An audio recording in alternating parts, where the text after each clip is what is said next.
started off observing. She kept to herself her wording. She saw the need for a friend indeed to all of those deserving. She travels the world through your eyes. She listens and sometimes cries. She wants to know what makes you whole and cares without disguise. According to Leanie, she welcomes you here. A laugh, a song, sometimes a tear. A friend, a foe, a stranger. Your life story, your moments of glory. You're sad, you're happy, your dreams and your worries. She wants to know the ins and outs of all of you here. According to Leanie, according to Leanie, she welcomes you here. A laugh, a song, sometimes a tear. A friend, a foe, a stranger.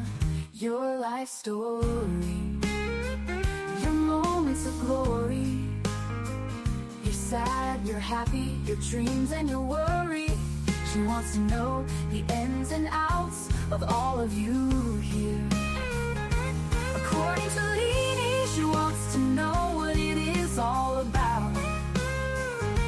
According to Leanie, you're welcome here while we all just figure life out. So sit back and yak, smile and laugh, have a cup or two. Leanie is coming on right now and she welcomes you. Let's hear life according to Leanie.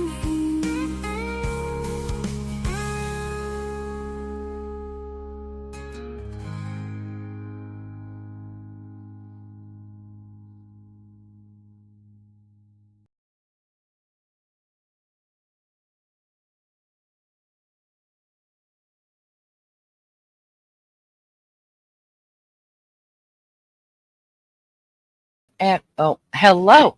Can you guys hear me now? I was saying hello and didn't even know I wasn't added to stage. Hi, Maggie. Hi, everybody. Hi. Hi. Thank you guys so much for being here. I appreciate it so much. Welcome to the first of our series that we will be doing every Wednesday at this time. Getting prepared for the trial of Bryan Kohberger, who is the accused killer of the Idaho 4 students. Hello, Maggie. How you doing, love bug? Hello. I'm tired, but I'm okay. I just needed to wake up. I was sitting there watching telly, and you know the way your eyes get tired, but I'm all right now. I've got coffee, so I'm sound. I'm ready to go. I'm without coffee because I don't have any coffee pods left. How I always let that happen, I don't know. So I drank Beefcake's coffee this morning, you guys. It's disgusting. It's Folgers, but it's disgusting. And I used to say, it's not about the coffee, it's about the creamer. Well, it's definitely about the coffee now because when you drink Keurig, it's a stronger coffee. So his coffee tastes like shite. So what I'm going to do? Coffee. Do what? I can drink any coffee. Well, I usually can too, but I think this morning I made it the way that I make it for him. And when I make it for myself, I think I need to make it stronger. So this is what I'm going to do, Mags. This is what I'm going to do. I'm going to go make me 3. I'm going to put 3 cups in there really quick. I'm going to let you say hi to chat. Go on. Let me just say hi to everybody, and Maggie will call out your names. But thank you guys so much for being here. I'm super excited about this. We have a lot to share today, and I'm glad you guys are here for it. Maggie, I'll BRB. Okie dokie. Hello, everyone. Seems weird seeing you at this time. Let's have a look who's here. Let's have a look. Let's see. I'm scrolling up here. Every time I scroll up, it goes back down. Lunch lady. Hello, dear. What are you doing? I hope you're okay, love. Mary Jane, how are you, girl? Where else? Where are we? Mary Jane's out and lunch lady up there talking. I'm seeing their names loads of times. Hiya, Liz. Good to see you, love. Hiya, Aussie True Crime. Good to see you. I don't normally get to see you, do I? You're either on when I'm not, and vice versa. So good to see you, girl. Hope's Echoes. Oh my God, I haven't seen you for ages. Hope you're all right. Nice to see you, love. Hiya, Peggy. Good to see you too.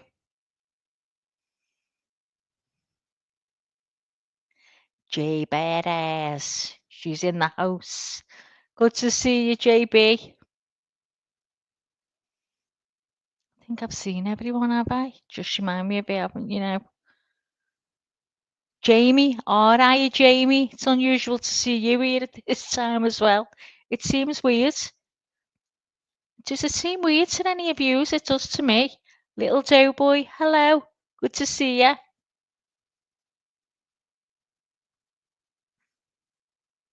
Joyce, hiya, Joyce.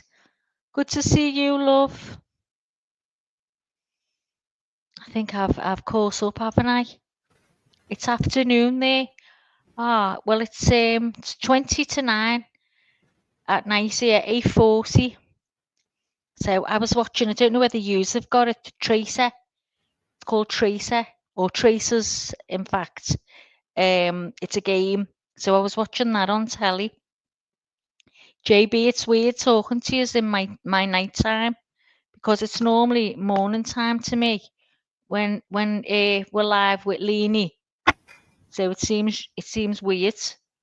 I'm just gonna check. I made it an overlay that we could use while we were up on panel. I just want to see if it still works while we're in panel. You should see us in the background faintly, I think. Let me just try and see. No, if it's an overlay, it No. goes over us. If it's a back, you have to put it on the background so it's behind us. This one. I Yeah. like that one the best. Yeah. It's nice. Thank you for making those. I appreciate it. Can you see where you can see us, Gail? Oh yeah, we're transparent. I love that. I Yeah. love transparency. Yeah. So Well, we that's can leave that okay, up. That's isn't it? fine. At least we can Leave see it that up. we're. Yeah, that's good because we can Okay. see that we're. We will have to take it down though when I start presenting the stuff. Yeah, That yeah. it'll still show that. If you can take it down now if you want now, Lee. I just No, wanted to it's see okay. how it was, because I'd It's, done it transparent. reach over and punch him in the face really quick, Maggie. Oh, Boom. what I should see when Take I was that, doing you when I little was making bitch. it. I was like looking right in his eyes. I was thinking, ooh. Yeah, yeah. I was just hanging out over there. I'm going to talk just a minute. While it shouldn't take the coffee pot too much longer to make that coffee for me, and I really need some. I was just over at Lionel's. I couldn't see chat, but I do know that JB was there, so thank you for being there. I jumped up on his panel. We had a really good discussion. I appreciate that. I've only been on his panel like 3 times, and every time I've gone, it's been such a. I mean, it's such a good conversation. Such a good. I really like it because we have literal conversations, and I really dig it. So today was good. Dot actually subbed to us.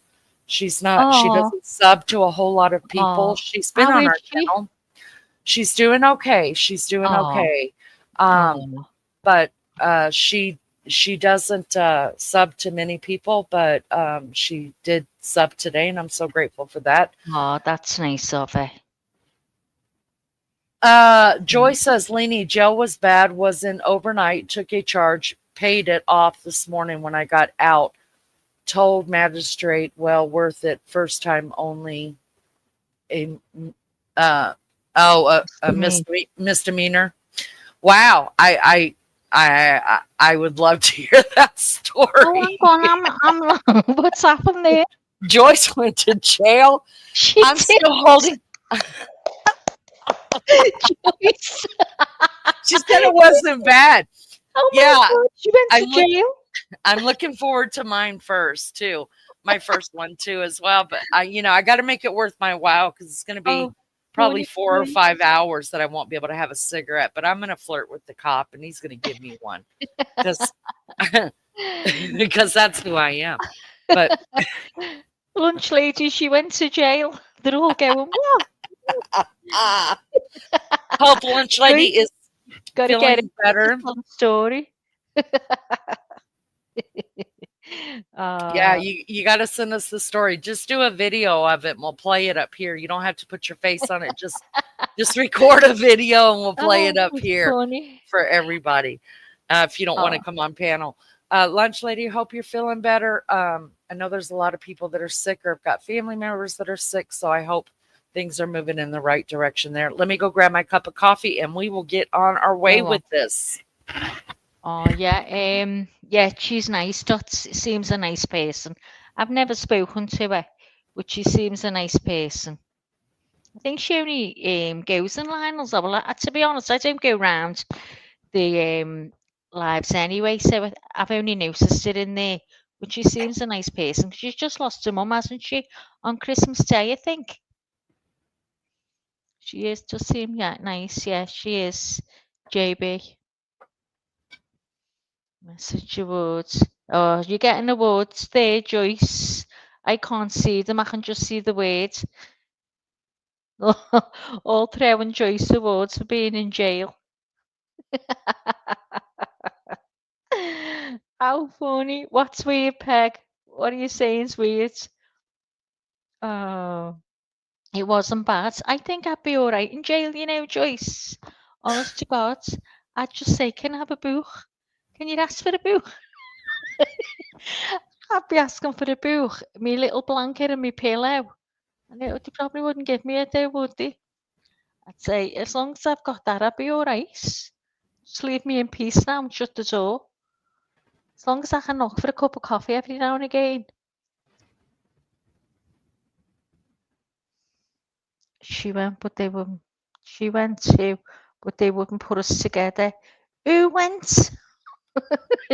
Who went? I'm gone. Please put the beat down. Please put the beat down on some chick. Go get him, girl. Yeah, I punched a bitch.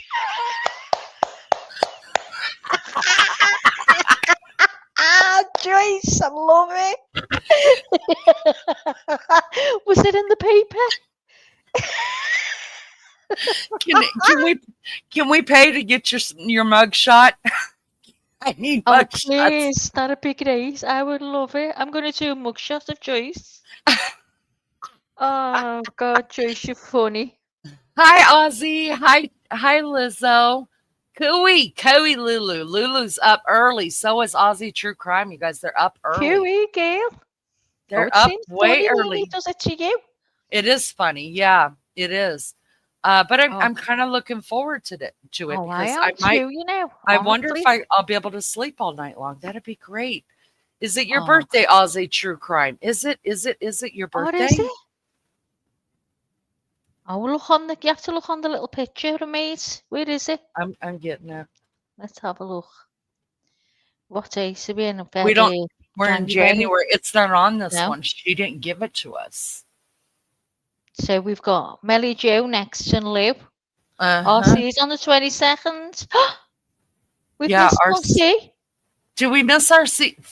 Oh, we're bad people. Oh, we missed everybody though. To tell you the truth, we did. I mean, things went south in what was it November. I think everything went south in November. So we're going to get better at this, you guys. Please submit us your birthdays. I'm going to have to get a belated one. Yeah, please submit us your birthdays and forgive us for not getting to everybody's birthdays like we're supposed to be doing. But, shit happens and life happens. And I feel bad. I'm sorry. But is it Ozzy True Crime's birthday? Did we see, Leanie? Yeah, just saying happy birthday. Is old list. Maggie, mine isn't on there. And it's my 50th, May the 27th. We'll have to get lunch. Oh, shit. Hold on. Oh, shit, shite and sugar. Shit, shite and sugar. Shit, shite and sugar, people. All right. Brian's sister, Amanda Kohberger, was in the movies called 2 Days back. A 2011 movie, students who go on a hike and a knife to death. That's the truth. That really did happen. Yes, that's correct. TLC's me. Hello, sweetheart. Let me write these birthdays down really quick because Maggie can add them on. Maggie, help me out. Can you go through them? birthday to To you. Yeah. So you. it's Aussies to say, happy Happy birthday birthday to to you. you. Happy Happy birthday, birthday, dear dear Ozzy. Ozzy. Happy Happy birthday birthday to to you. you. And Hip many hip more. hooray. That's how you don't sing Woo! that in America. I was told. Hip hip hooray. Hip hip hooray. There you uh, go. what is today's date? Today is It the is the 29th, 29th. is it? Okay. So 2/29. Somebody, I saw someone February 1st. April is Feb 1st. Hello, Everybody just put April. it in real quick. Maggie will fix this. Happy birthday, Ozzy. We love you so much, honey. Put him in really quick, you guys, if you don't mind. Thank you, TLC is me. Lizzo, we've got yours on the list. I saw that. Who else? Oh, it's Let's the go. Just 30th. Hang don't. on. It's the Yeah, it's 30th in Australia. So it's the 30th for Aussie. it's this. Oh, that's right. I keep forgetting that they're a day ahead of me. And JB said his is wrong. All right, let's Oh, look. we'll all look the wall. Let me We'll pull have it to back sort up. it. Let me pull it back up, guys. Right. All right. Tell me when yours is, JB. Look on there, see if your name is on there. If it's not on, I do know her. That's right. That's my son's birthday. JB's is the same as my mom's. So hers is the 7th. So it's the 7th instead of the 9th. Yep. Oh, So you hers is taking 9. this down? Yep, I'm writing it all down right now. And then we'll fix it. Okay.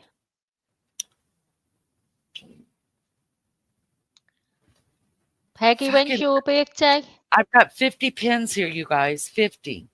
I'm not one working. 7. Okay, I got one. You guys, come on. Just put them in real quick. If you don't see it on there, please put it on there. I thought Melly's was the 7th. Oh, God, have we got Mel's wrong? Is Mel's wrong? Oh, I don't know. Listen, I could do anything wrong right now. I've forgot loads of birthdays. Hope's is the 18th of March. Or the 16th, I'm sorry. 16 March. I got Hope.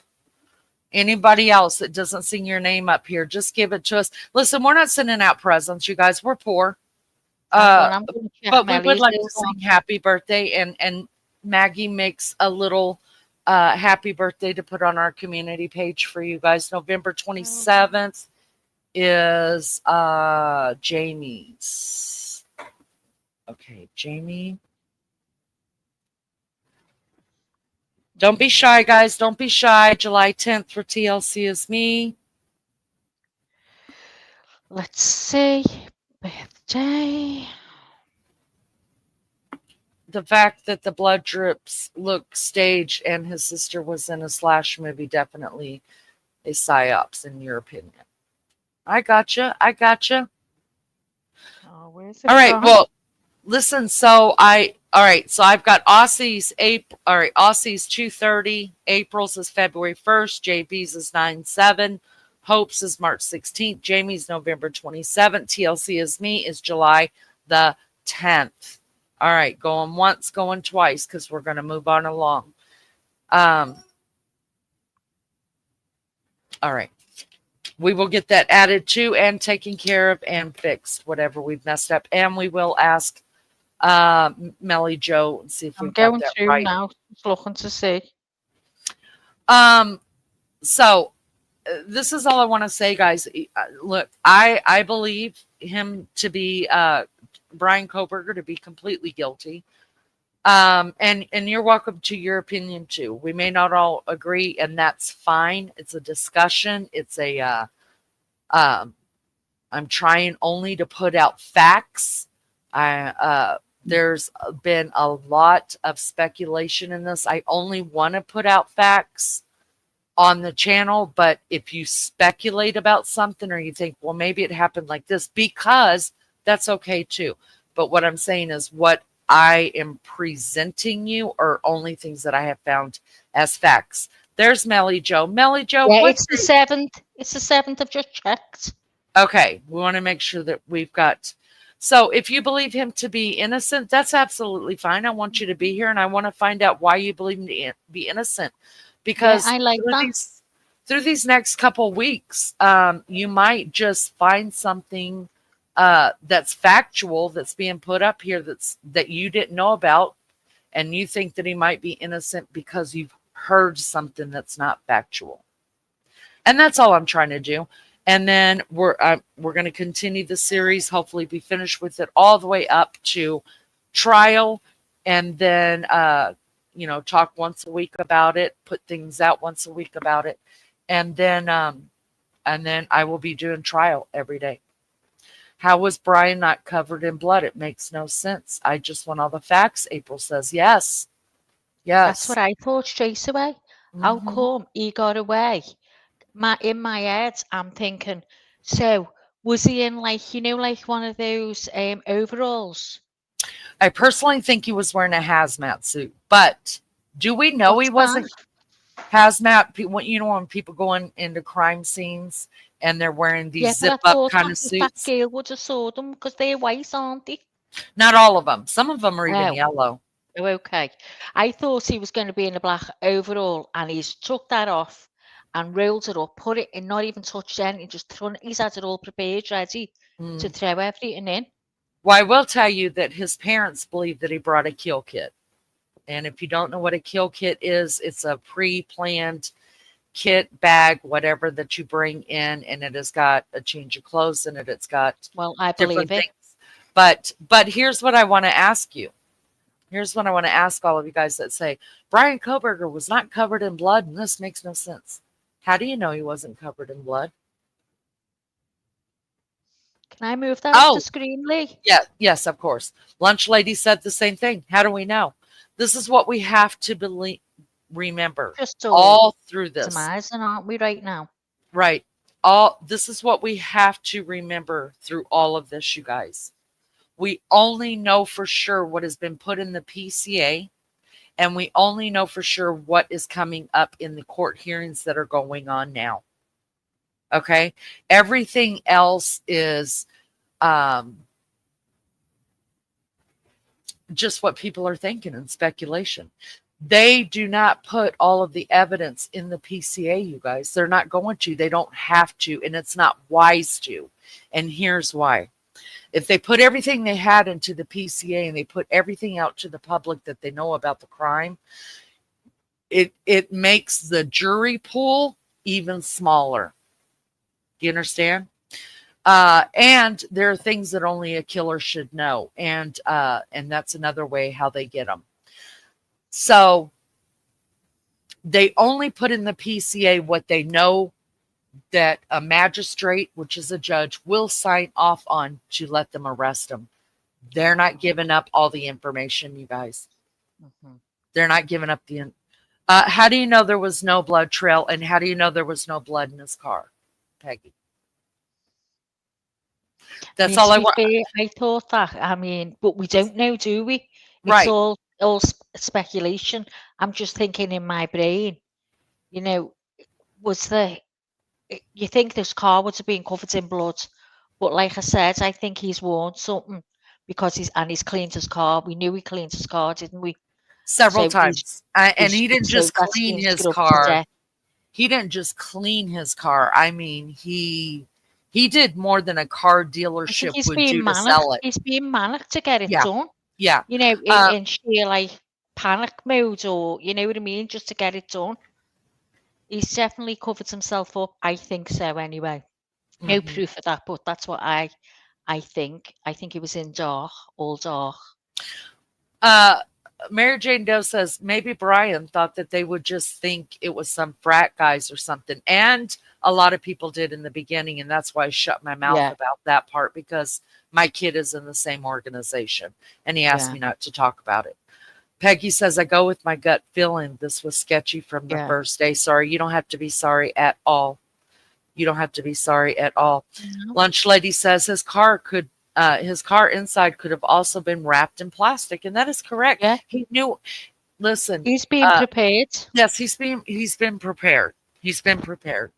Uh, All I'm asking you to do is to come in with an open mind, and to the possibility that maybe I might be wrong or maybe you might be wrong. Well, it's like if we hear each other's, thoughts, it makes you start thinking then, doesn't it? And think, well, hold on, I never thought of that, or Exactly. that could be right. None of us know if we're right, none of us, but it just makes more sense in our minds. If we hear other people's ideas. Yeah. Yeah, because I didn't even think what Lunch Lady just said. His car could have been wrapped. Yeah, I believe he took every precaution there was to Yeah. take. Now you guys know that. So he is a what is the correct term of the kind of student he is? Jay Brad would know. I think he did say, Peggy, that he was innocent. I think he did. I mean, I'm sure that I heard he did say he was innocent. Do you know, Lainey? He did not say he was innocent. What he Oh, said right. was, "Did you arrest anybody else?" Yeah, I remember that because we thought. But that's but say but that's a good thing to say, because he knows that the media heard him say that, so they, it throws him off. Criminal forensics, yes, but you guys have to look, and people would say, well, why would a criminal forensics student go and do something like this? You guys look up Ted Bundy. Look, and there was another one, and I think it was Raider, that was also had the same degree. And then we could go back as far as when he was in his first years of college, you guys, and find where he was writing on these message boards, asking people, what is the worst crime you've ever done? Have you ever killed somebody? How'd you feel about killing them? How did you feel after you killed them? Did you ever get caught? You can post anonymously. I'm just doing an essay on what needs to be done. If it's an incel, which I believe him to be an incel, the motive would be just hatred towards women. Hatred towards women. Let's get into some of it, okay? And then we'll I've got a lot of tabs open. Let's get in there and let's put out what we know about it, and then we'll stop and we'll talk about it again, okay?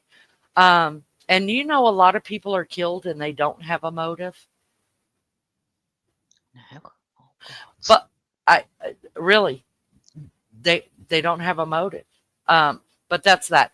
All right, let's go in here. Let's do the timeline first, okay? Thank everybody for being here. Will you do me a favor? Hit the like. That's all I ask of you guys. Please just hit the like for us. We appreciate it. What's an incel? Okay, so we went over that a little. You must have been asleep. I did a lot. Lou, when we get off this live, if you have time later on today, go back and just look at the last part of our live last night from when you went to sleep. We talked about incels, and I brought up the person that the incel community believes is a god, and he did the same thing. But let me tell you what the definition of an incel is. Again, I totally believe that Bryan Kohberger is an incel. A member of an online community of young men who consider themselves unable to attract women sexually, typically associated with the views that are hostile towards women and men who are sexually active. Self-identified incels have used the internet to find anonymous support. All right, so if you just look at what was it, Maggie? Maybe the last hour and a half of our live last night. So. Yeah. We kind of went in deep about incels, and I think I can send us something. And also the guy that I brought up that brought attention to the incel community, and the incel community looks up to him. His name is Elliot Roger. You need to listen to that and watch the stuff. It's really good. Hello, Wild Angel. Thank you for being here. All right, guys, let's get started. Let's do a timeline to get ourselves going here. Let me make sure that we are this, and then I'll try to make it as big as I can. Some of this stuff, guys, if you can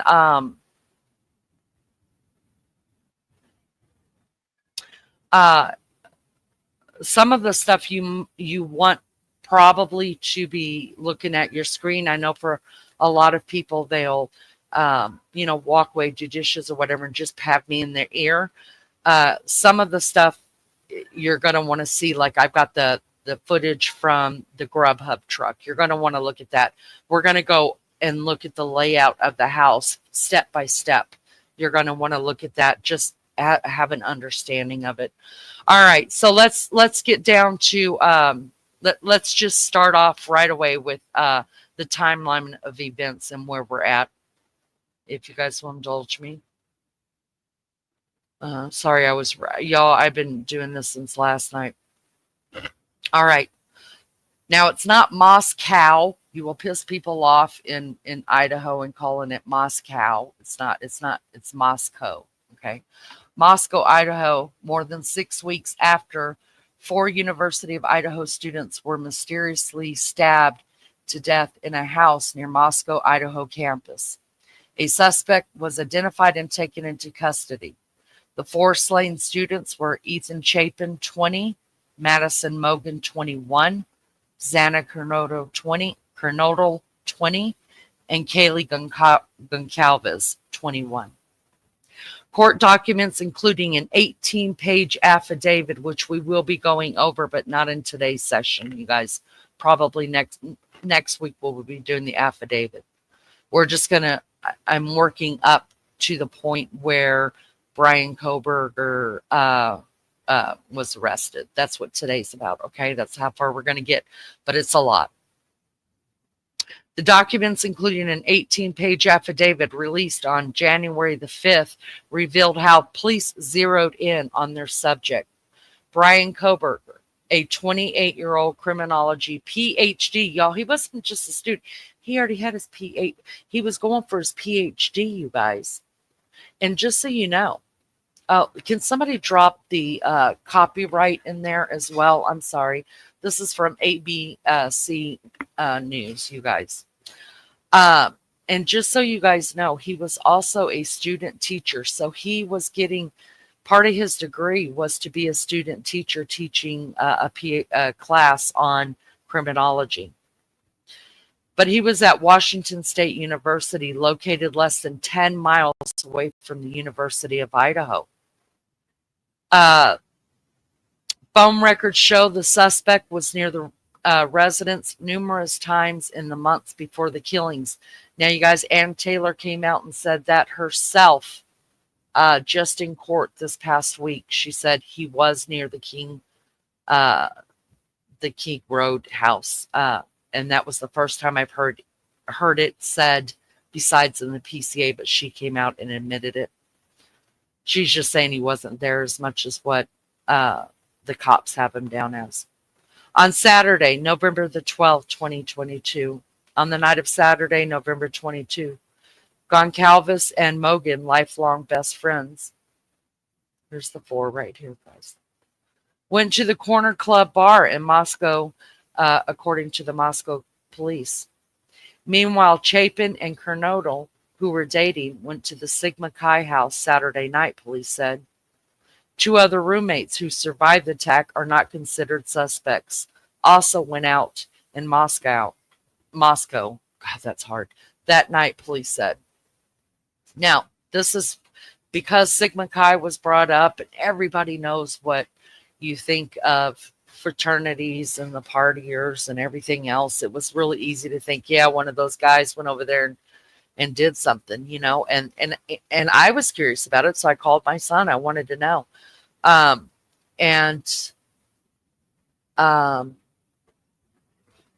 The things that he said to me changed my mind about it. And then the police finally came out and said that this had nothing to do with the Sigma Chi brothers. Also, people thought it had to do with Sigma Chi because that night, I don't think it's in here. It's not in here. But that night that Ethan was at the party, because he was a Sigma Chi fraternity brother as well, the night of the killing, while they were at the party, Ethan had gotten into a verbal fight with one of his Sigma Chi brothers. So everybody was like, yeah, they did it. They did it. Well, they did. On Sunday, November the 13th, 2022, at about 1:40 a.m., Goncalves and Mogan were seen on a video at the Grub Truck, a local food vendor, and used a private individual to get a ride home. Getting back about 1:45 a.m., police said. A man in the surveillance video at the Grub Truck and a person who drove them home are not considered suspects, according to authorities. Just to touch on that just a little bit, you guys, the Grub Truck, every night, they were streaming on Twitch, right? It's a college town. The kids would go out drinking, party and stuff, and they'd run up to the Grub Truck, get something to eat on their way home or whatever. And that's another way that truck made money. They were streaming on Twitch. Luckily they were. We've got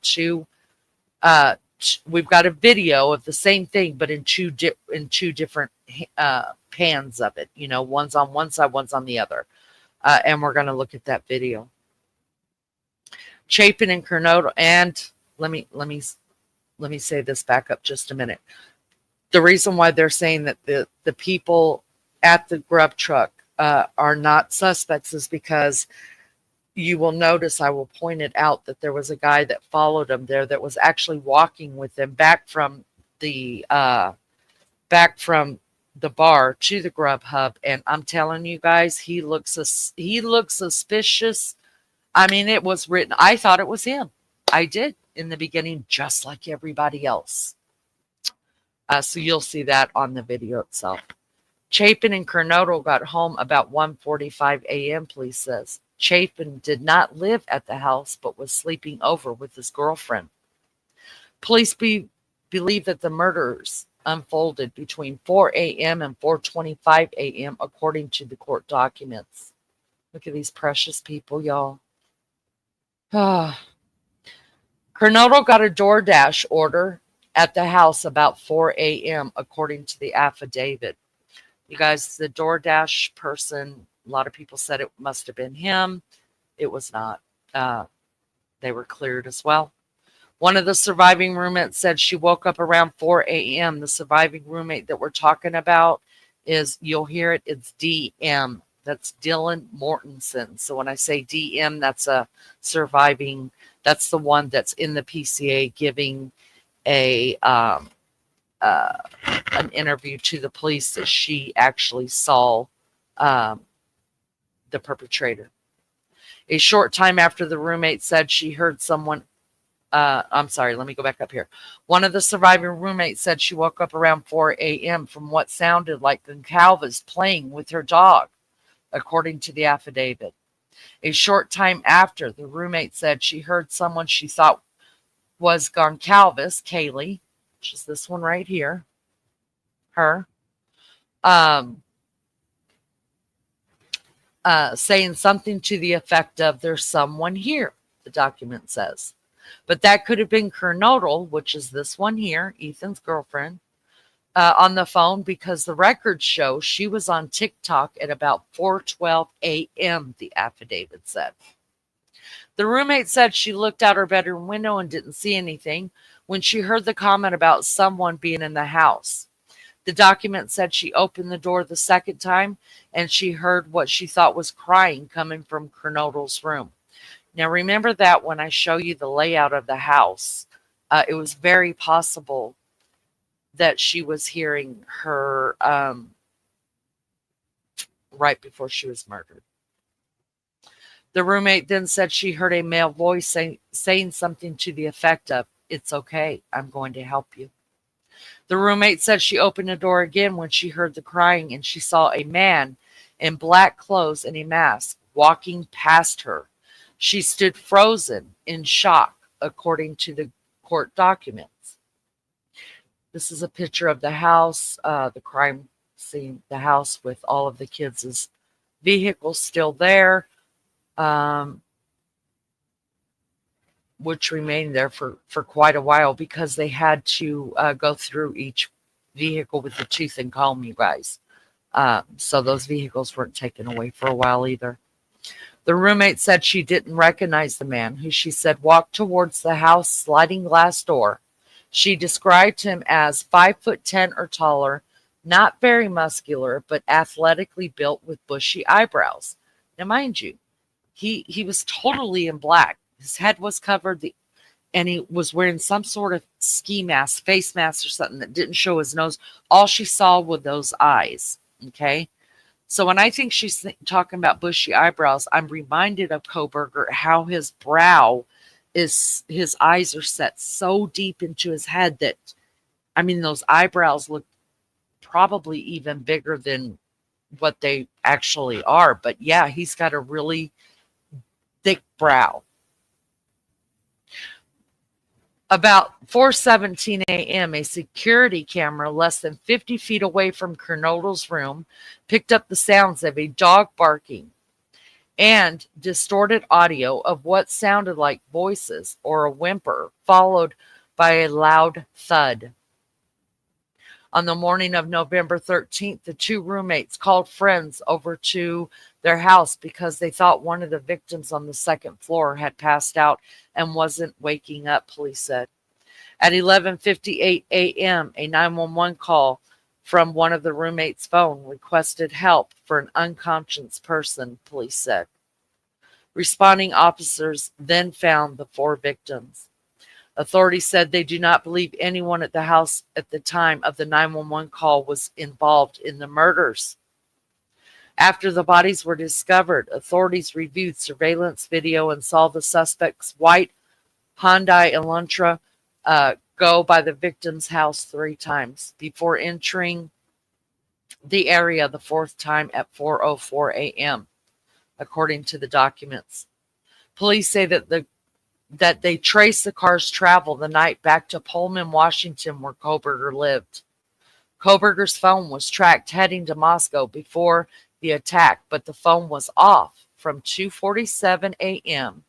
to 4:48 a.m., which is consistent with Kohberger attempting to conceal his location during the quadruple murder homicide.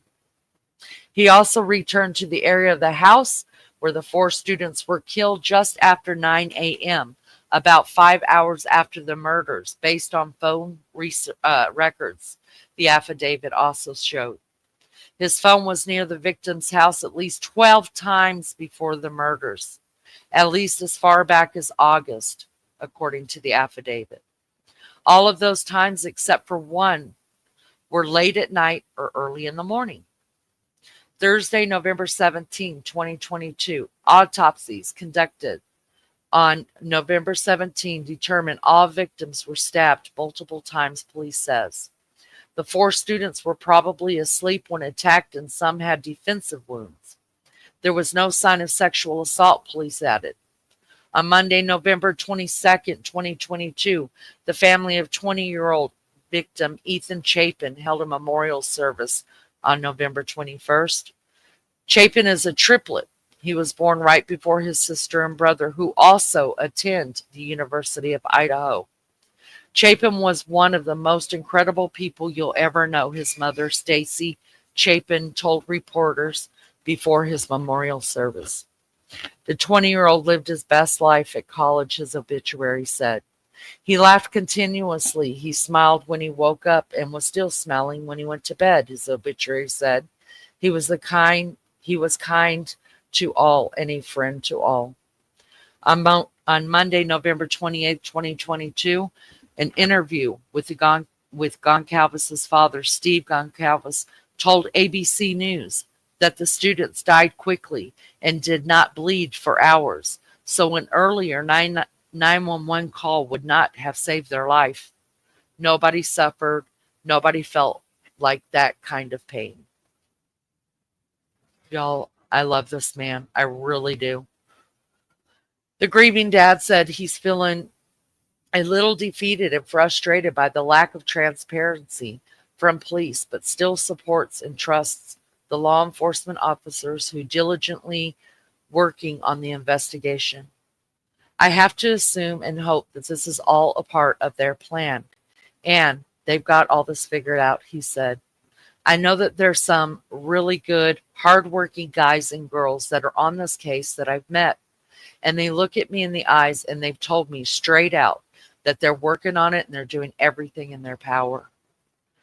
On Tuesday, November 29th, 2022, Moscow police had asked the authorities to look out for white Elantras.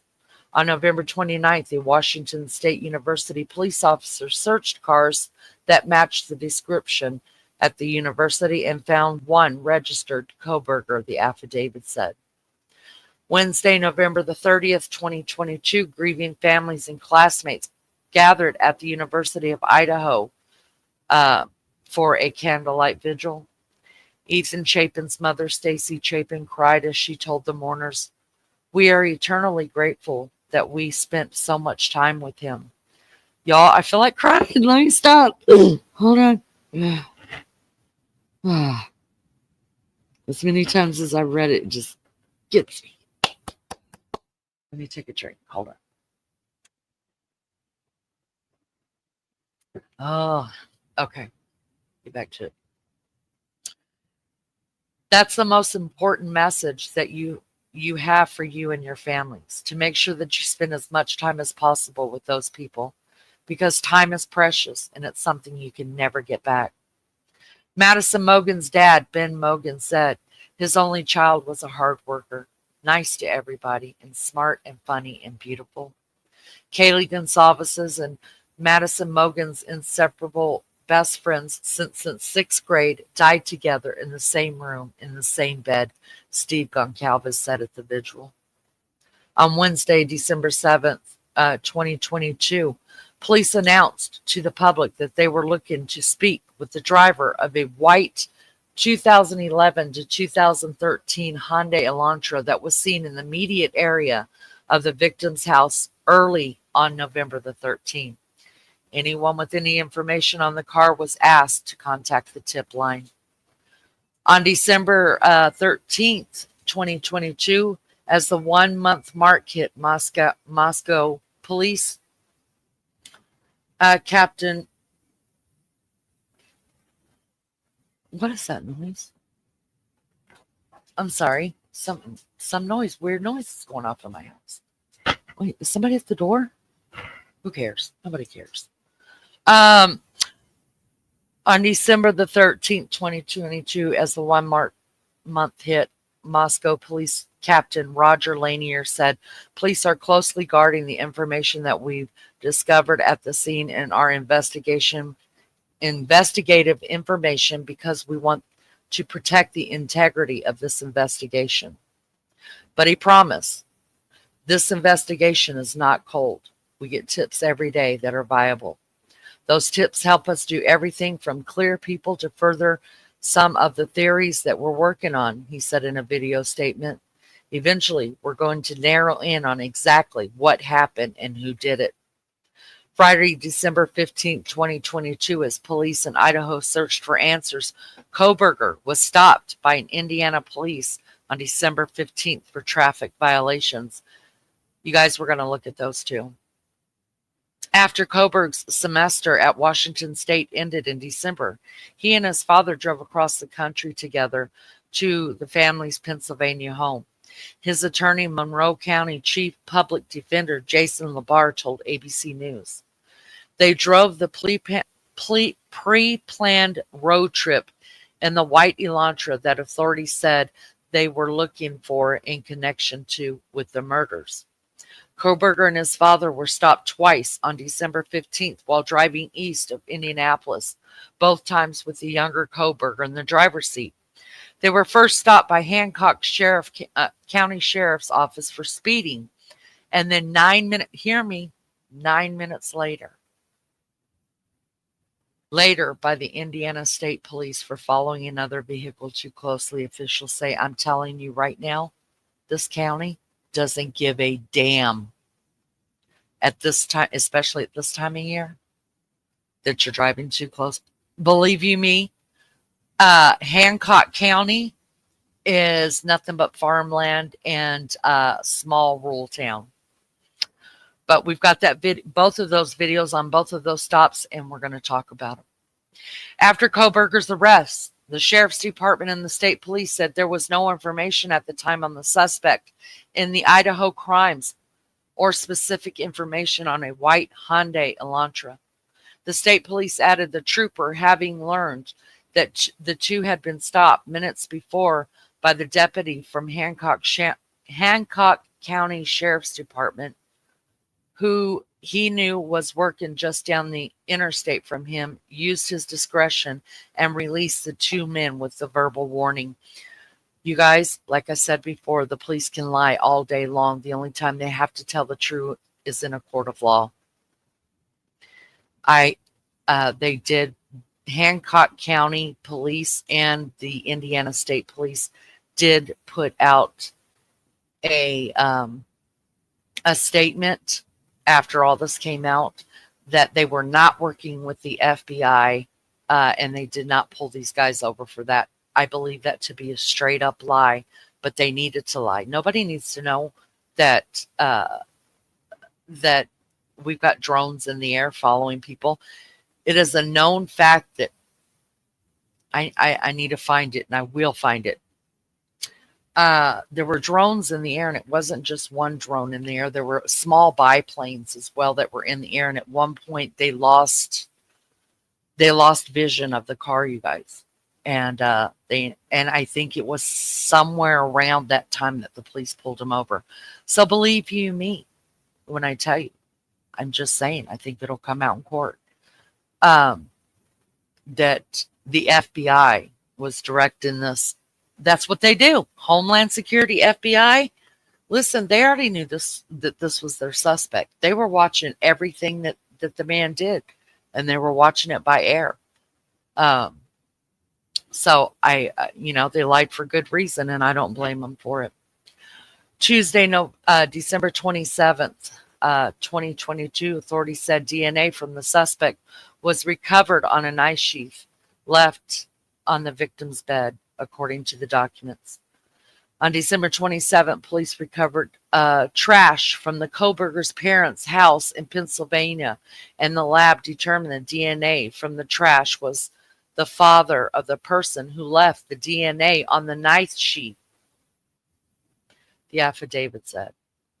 Friday, December 30th, 2022, Kohberger was arrested in Pennsylvania Pocono Mountains in the early hours of December the 30th.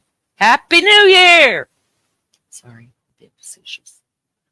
The family of Goncalves told ABC News that they don't know Kohberger and are happily relieved and thankful. They're thankful there was an arrest. Now, mind you, the Goncalves family are the ones that were in the media the most.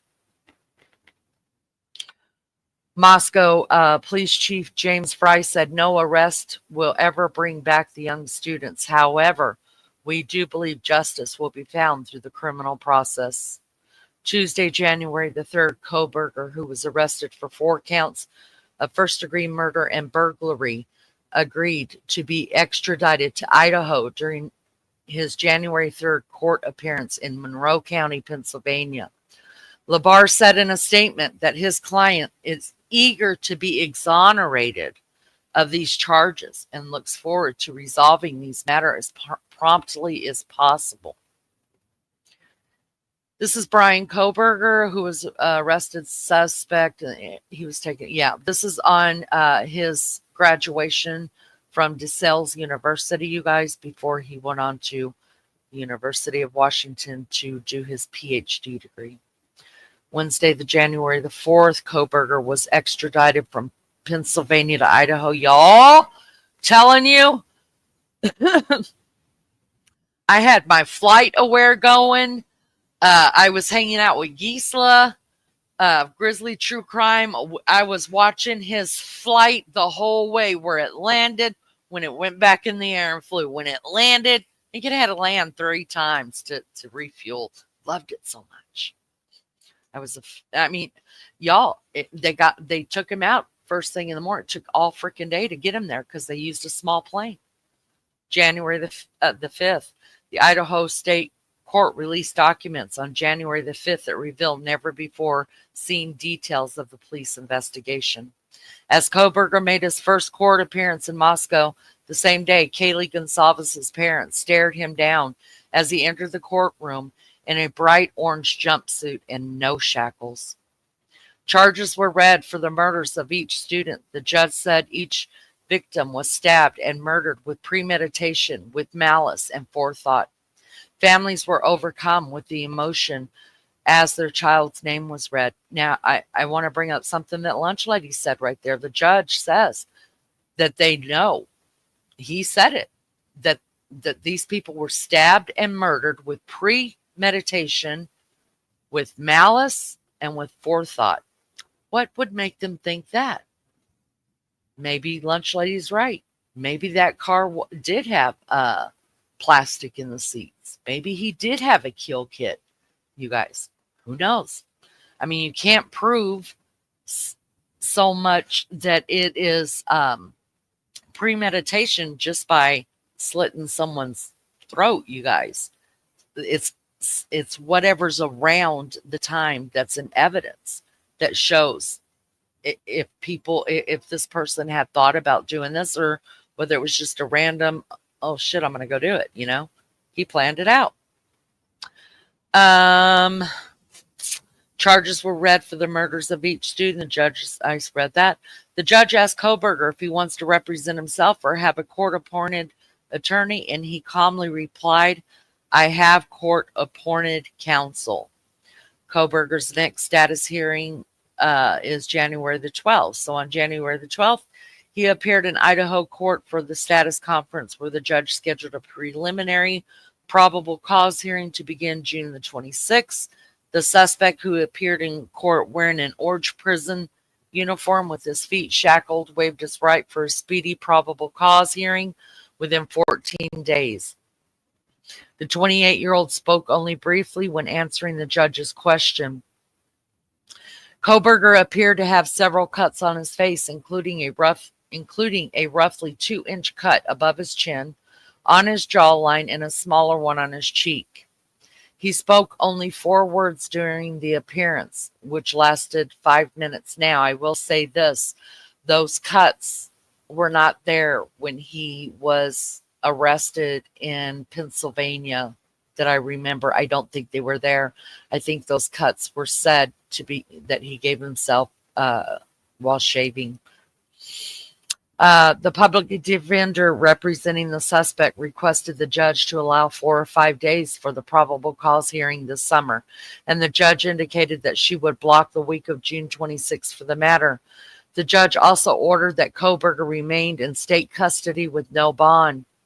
On March 22nd, court documents unsealed in Monroe County, Pennsylvania, revealed a cache of items seized from Kohberger's parents' house shortly before he was arrested.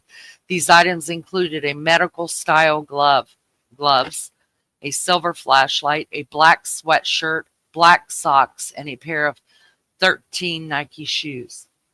An evidence log is also revealed as investigators took knives, a cell phone, black gloves, black mask, laptop, dark color clothes, dark color shoes, brown boots, New Balance shoes.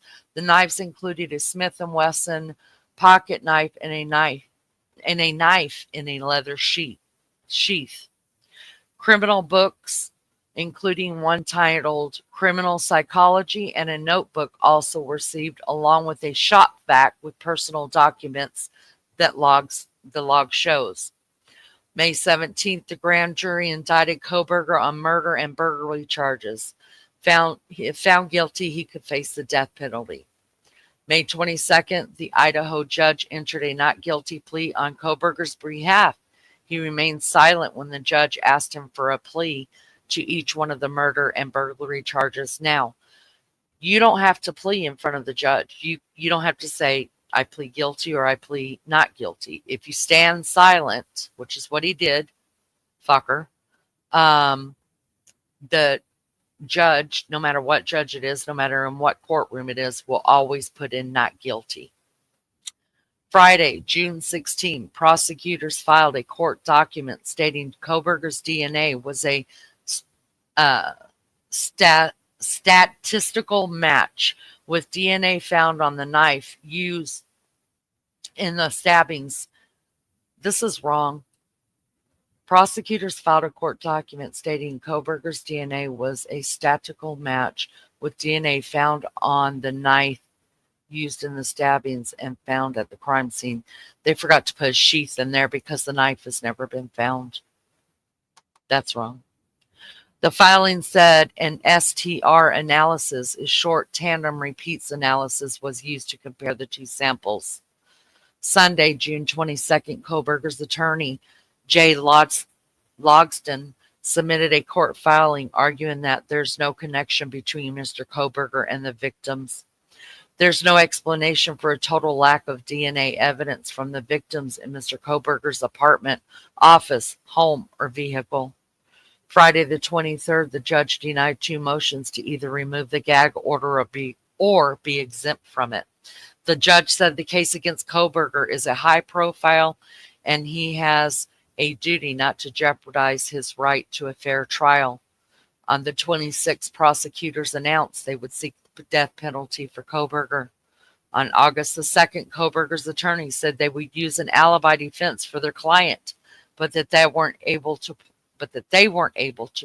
pin down his specific location on the night of the killings because he was driving late at night in the early morning hours. So his alibi, you guys, that he gave him was that he was out driving in the early morning hours. Nobody saw him. Can't tell him what street. Doesn't remember what street. He was just aimlessly driving. Now, there might be some truth to that. I've driven in the middle of the night, but I could tell you where I was. At least 1 or 2 of the main streets I was on, I could tell you. He couldn't. Mr. Kohberger is not claiming to be at a specific location at a specific time. At this time, there is not a specific witness to say precisely where Mr. Kohberger was at each moment of the hours of the attacks, but his attorney says his attorney in the filing. Now, mind you, remember the phone's turned off at that time. So there's, yeah. Wednesday, August the 23rd, John Judge, yes, that was his name, Judge, agreed to delay Kohberger's trial, which was initially set to start on October the 2nd. Kohberger waived his right to a speedy trial. A new trial date has not been set. It has now. On August 23rd, Kohberger's attorney filed a motion to dismiss the indictment against him, according to the records. They cited a biased grand jury, inadmissible evidence, lack of sufficient evidence, and prosecutorial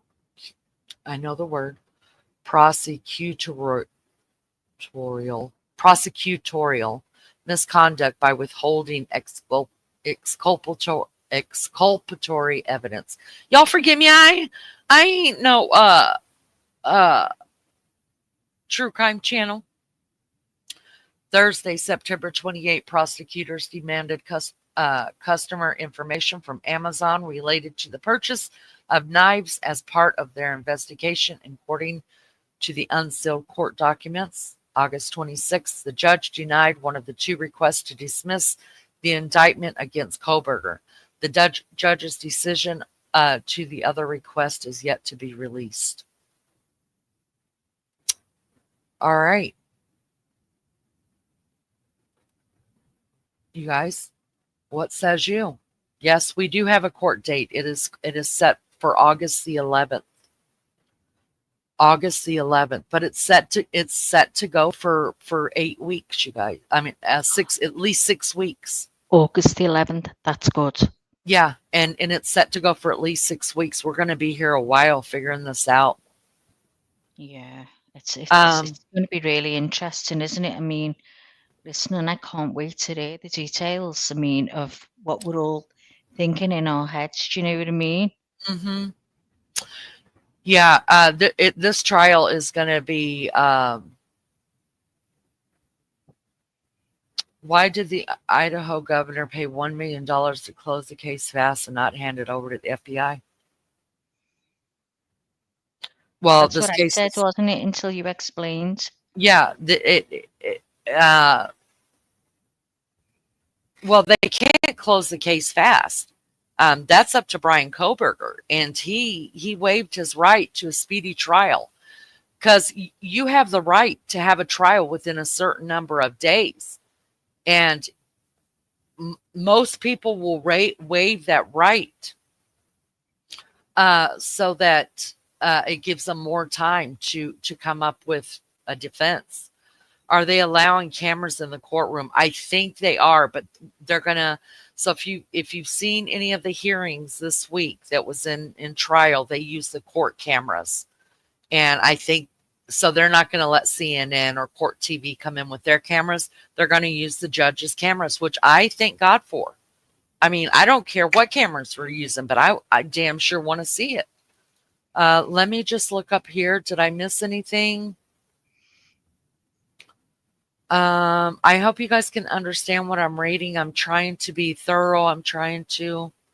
If you want me to read some while you have a little relax, let me know. I think I'm going to let you go back and look. Bundy was a maniac in court. Had to let out the room. Well, Bundy ended up represented himself also in one of his. So he's a fucking idiot. So let me take that down so I make sure I don't have these in line the way that I want to bring them up, because I was like, oh shit, I got to bring that up. Oh shit, I got to bring that up. Let me take off, make sure that I. You're doing good, Lee. You're doing good. Thank you. I hope listen, I know I'm not a true crime channel, you guys. I'm not a professional. But in the short time that you've decided to do this, do you know what I mean? You've got a lot together. Even last night, just at the end of the live, you put loads out there. Thank you so much. And good, the all, agree to disagree at times. Right. JB says FBI can't take a local homicide case. Right. The town has to ask for them to help. They can't just come in. Thank you so much, April. Sounds like a satanic ritual cover-up. They said the same thing about Delphi, and that I knew that wasn't true. That wasn't true at all. And this guy's not satanic. I believe that he's an incel. I believe he hated women, and he didn't expect. After hearing that last night, I think that he didn't know Ethan was going to be there that night. He just happened to stay over with his girlfriend. Yeah, he didn't live there.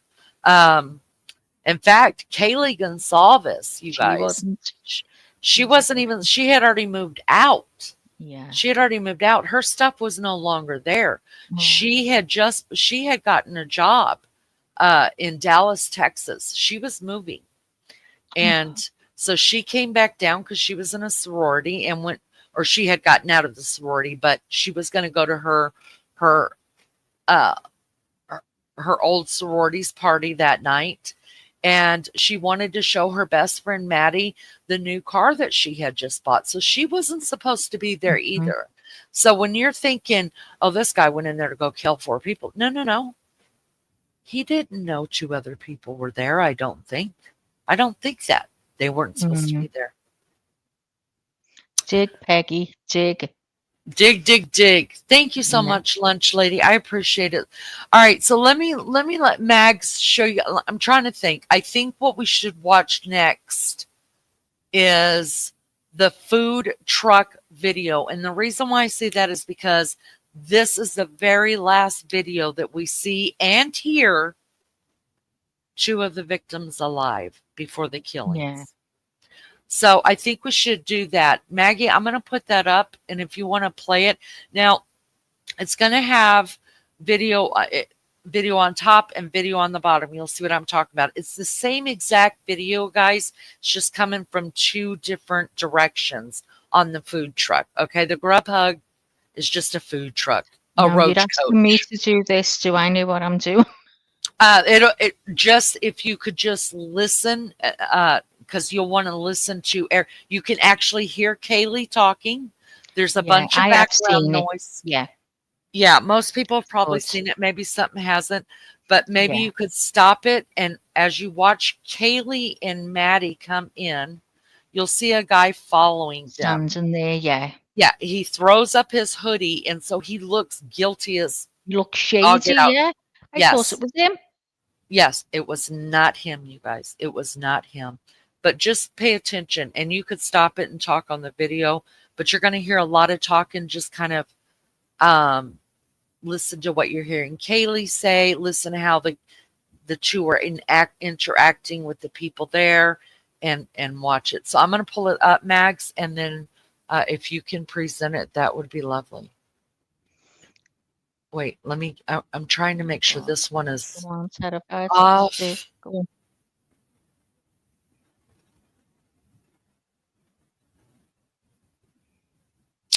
Is if he was driving around and knew the house, he probably knew it was a party house. Oh yeah, he knew. Yeah, it was well documented that it was everybody that, even though he didn't go to that college, their colleges were only 10 minutes apart. So, and yes, it has been verified by phone records. Not only by phone records, this is what Ann Taylor, his attorney, is trying to get thrown out, is that it's not only verified by phone records, you guys, it's verified his route all around that house by ring cams. Yeah. She He wants came back, didn't he, to look the next day? The next day he was there at 9 o'clock in the morning. He didn't turn off his phone then. So of course that's verified. And he was there at least 12 times prior to the murders. That's all verified by AT&T. They're trying to get all that thrown out. All right, let me pull this up. Let's watch the Grubhub video, you guys. I think this is, I could not stop. I watched this over and over when it first came out. Okay.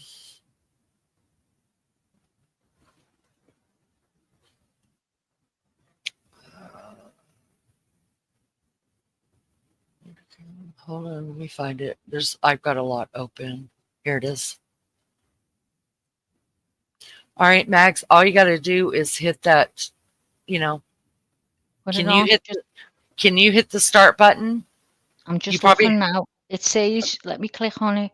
Now it's just saying remove when I go near it. Oh, say, okay, so go to stream. Are you in? I'm in StreamYard. You're in StreamYard. Okay. All right, so yeah, because it's all pulled up on my computer, but I'll start it and then you guys can watch it together. I want to make sure I pulled it up as big as I could get it. All right, where am I at? Just watch this here. And you see the girls talking. It's so sad to think how long after that were they murdered. So this right here is saying approximately 1 hour before their deaths, Kaylee and Madison went to this food truck. Idaho students Madison and Kaylee at the food truck video, full video. So this is coming from TikTok, you guys. I pulled this one off of TikTok. So this is not my work. We are using fair use for educational purposes. And we'll put that in chat again. And yeah, it's just for educational purposes. All right, so let's play this one. And you'll see the girls. If you see the little arrow on top where I'm pointing right here, can you see that? Where I'm pointing? This is Kaylee walking in right here into the shot. Then the guy, and Maddie Mogan is right here.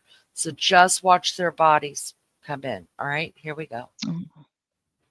It's fun to watch other people miserable. Yeah. Have a good night. Hello. Hi. Welcome back. Thanks. I think I would like the Okay. You up on But if I have like a free grub tug on my app. Oh, yep. So what you want to do is we'll actually do this. Cool. Thank you. Absolutely. How many more do you need? That's the second one? Awesome. Don's mom. Oh, wait. Yeah, one more. Maybe I didn't have a free one. It's right here. And then what was the next? Don't forget to remove the spoon. The carbonara Mac of the week. Here, I'll grab it for you. Excellent. And then click see rewards. Enjoy. And it looks like you not quite have enough ones yet. Oh, that's okay. That's okay. $10. Perfect.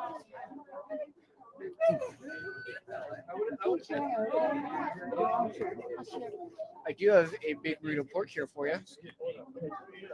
Cool. Thank you. Order 78. Thank you very much. Where'd the pen go, guys? Where's my pen? How are you guys doing? How are you? I'm doing fantastic. Seem to have lost my pen, but that's fine. What can I get for you? Can I get Just the 2 Don 5 Fons? cheese mac and cheese, please? Definitely. I get Thank you. Thank you. and then pork tacos. Oh yeah. How many pork tacos would you like? Just come with one. It's one, but they're like 6 to 7 ounce tacos. They're not like small little street tacos. I normally eat 2, 3 is a lot for me. So one would be fine if I was getting pasta or Yeah. mac and cheese too. Yeah, that's gonna be I better almost 2 pounds of I food. better get two. Okay, you got it. I got 2 pork tacos? Done. 1 5 cheese, 1 basil pesto, 2 pork tacos, $24.50 for you. Thank you. 2 Don Fons.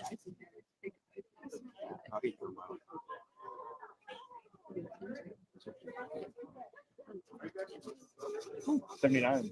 Thank you. Thank you. I'm gonna do this. Hold on.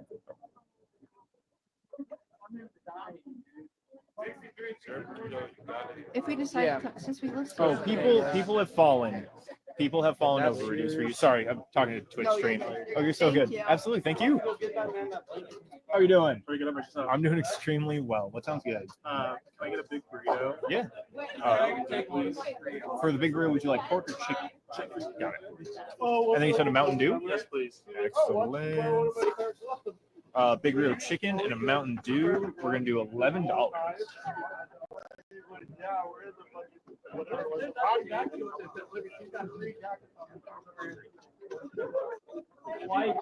Here's Mountain Dew and order 80. Thank you very much. Hello. I need 2 chicken burritos with extra slaw. 2 chicken burritos with extra.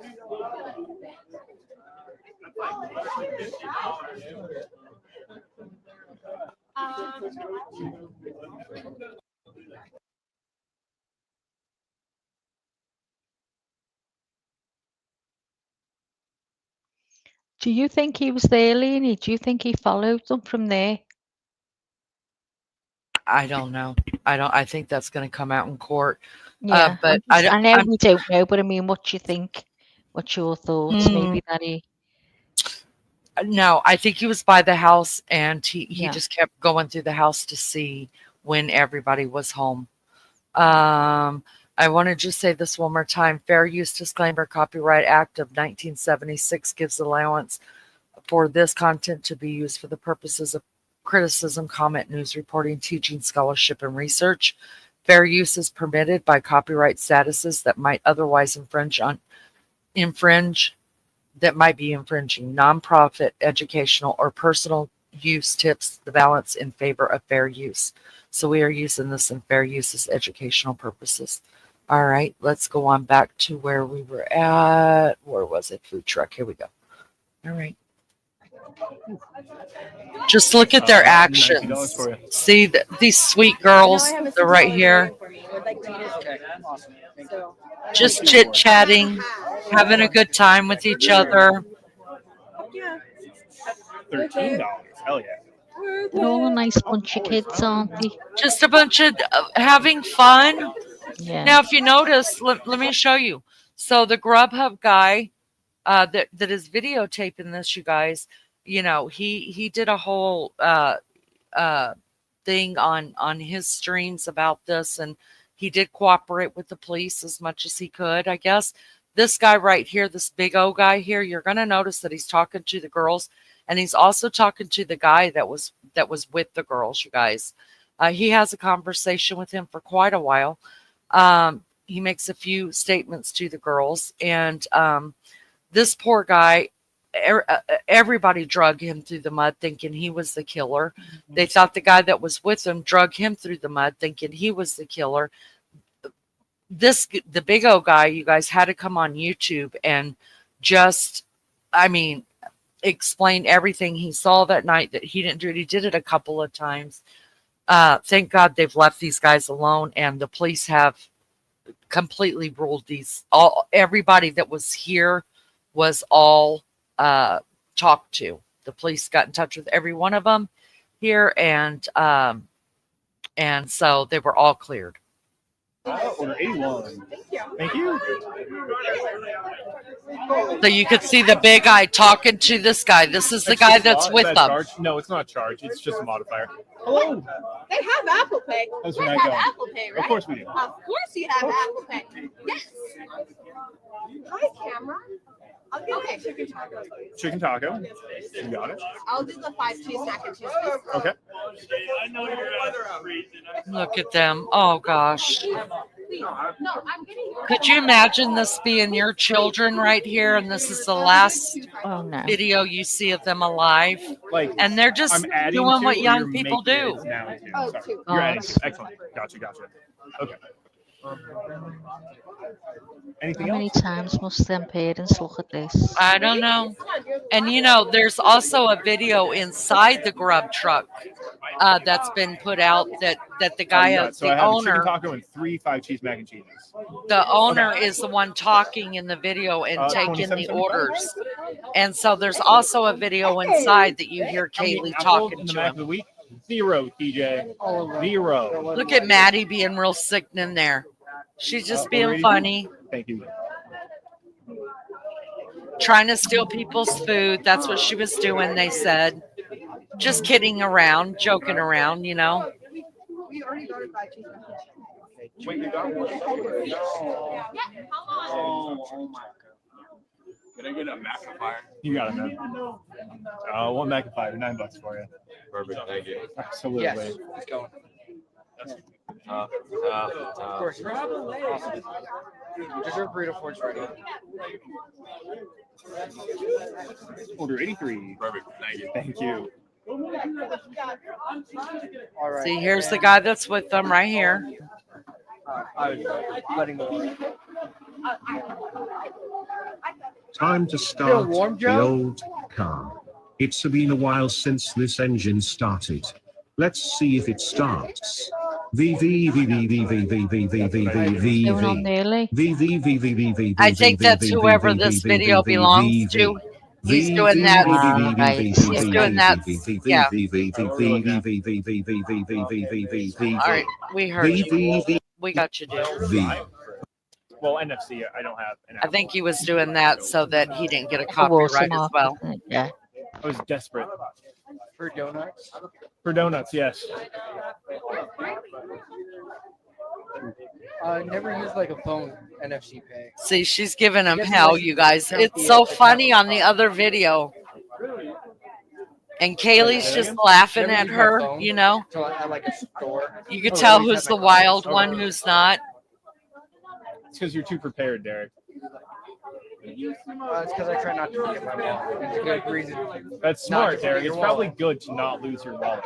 Guys, fuck yeah, great ticket times.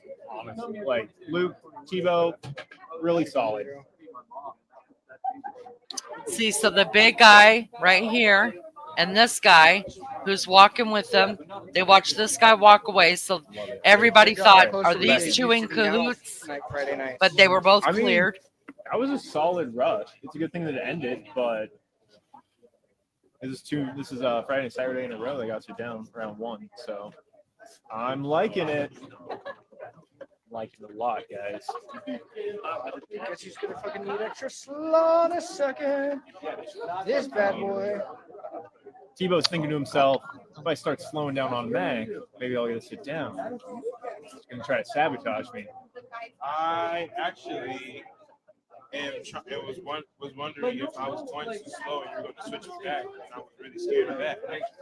That's what I was scared of. Nope. Yes, let that fear. You guys know, like the highest exam I saw was 13 minutes, which is I'm very satisfied. You guys have worked on the truck, and Derek and I have been the ones on grill and Mac, and we've had longer ticket times than that. Like, you're doing well. It's almost over, guys. 1 more minute.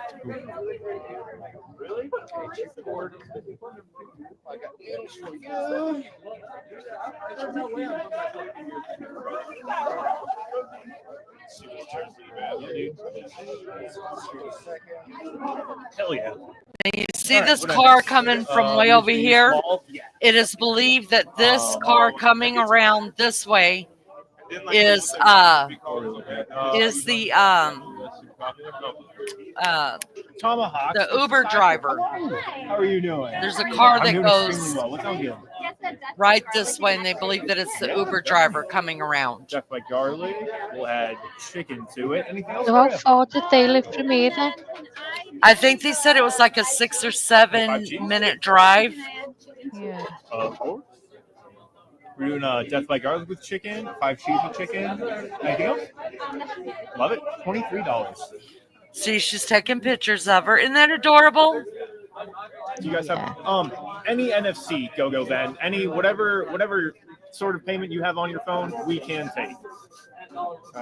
Order 84. Thank you. We do not have the scan one though. So like if you're trying to pay with Okay, so let me stop that right there. What that one did not show. What? Oh, come on. Hold on. Who the hell are you? I think we Okay. all had them hopes. Everyone thought the Uber driver as well. Right, the Uber driver. Actually, and what it didn't show you at the end was they finally got their food and they took off running on the side of the food truck. So you just see them go out of the frame. And you could see the big guy point, like he's kind of telling the guy who was with them, your girls are leaving, dude. Yeah. And then you see him kind of look over there and then he walks off in another direction. So because that all went down like that, everybody was like, oh, that guy's the one that did it. It was terrible. You guys, he had to leave the country. Not lying. He left the country. Hello, everybody. Thank you for being here. Please do me a favor. Hit the like. Richie, so good to see you. Thank you so much. I hope you guys are getting some of this, getting some of kind of just a feel of what little bit transpired. Now, there is another video that I didn't pull up. I didn't even look for it, but there is another video that was put out, oh God, months after this, that actually shows Kaylee, Maddie, and Jack Showalter, who's the guy that was walking with them. They're walking underneath this awning of a, they were coming back, and it shows them, and you can hear them saying, what here, Kaylee asked Maddie, what did you tell Adam? Adam was her ex-boyfriend that she shared their dog Murphy with. And she said, I told him the truth. And then the guy Jack says, you girls are going to be in trouble or something like that or whatever. Yeah. I don't know. So that was made a big deal of that proved that her ex-boyfriend Adam killed him. So it was so many things. So many things. Pointed and said, "Oh God, it's him," or whatever. It's just in the end, you're like, "Oh my God." Yeah. Thank you guys so much for being here. I appreciate you so much. Will you guys do me a favor and hit the like button for me, Richie? It's so good to see you. Thank you for being here. What I want to bring up next, I'm trying to bring up in chronological orders. I want to look at the video of the coroner. Now, y'all, I'm going to tell you this. I was shocked. I was excited, but I was shocked because this coroner gave some stuff away that, I mean, some of it she knew she even told him, I don't think I'm allowed to answer that, but some of it she shouldn't have said. And they made her be quiet really, really. They told her she couldn't give any more interviews because what coroner do you know that gives interviews? Well, one did. And let's find out what she said. So now we know. So now we're at the point where the girls went to get their food. We already know by the timeline that the 2 surviving victims are at the house, that Ethan and Xana have already made it back to the house, and that Kaylee and Maddie are now at the house. So everybody that's in the house, that was found in the house, that was in the house at the time of the murders, are now all home. Okay, that's where we're at. The murders have taken place. The police have been called. There's an investigation. Now, there's some of that I'm skipping over that we will go over, like who was the one that called 911, right?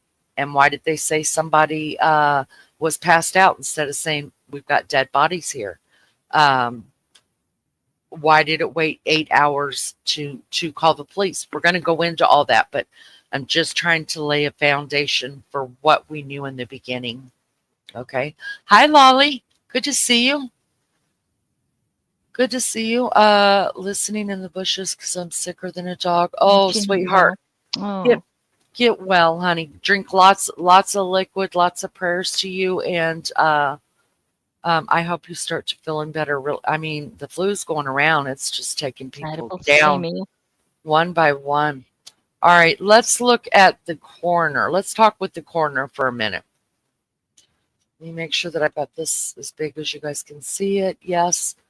You're just going to have to adjust your volume to however you can hear it because I've got it on high volume.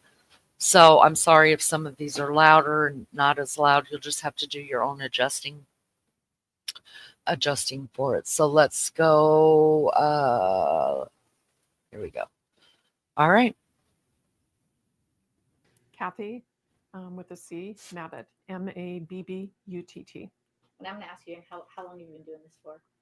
I've been doing it for 16 years, and I just got reelected for another 4. So what is it that, or I guess, when did you get the call on Sunday? I got the call just a few minutes after noon that there were 4 homicides, but I didn't go to the scene because of law enforcement doing their investigation first. So I didn't actually go to the scene until about 5 or 5:30. Let me stop right there. A lot of people gave her a lot of help because they were like, you're the coroner. Why weren't you at the scene? There's no reason for a coroner to be at the scene at that point. All it's doing is adding more DNA into a crime scene.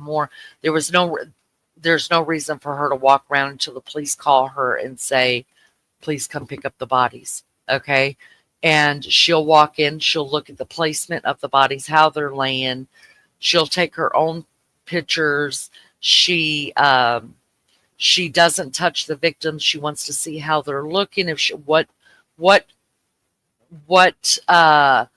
evidence she can gather of what they may have died from just by looking at them. That's why a coroner will go out, because they want to see the scene, look around, kind of figure it out, look how the bodies are laying. Then they're gathered up and taken to the hospital. Okay, so she didn't do anything wrong by not showing up till 5 or 5:30 that night, you guys. Can you walk us through, like, for our viewers, kind of the process between when police show up and then you guys getting the bodies and doing your examinations?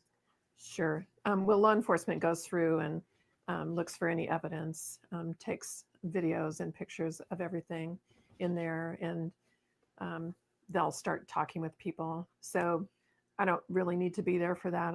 They can't move the bodies. I mean, the bodies have to stay as they were until the coroner gets there. So that's what my job is, to look at the bodies. As a coroner, do you guys do the autopsies and all that?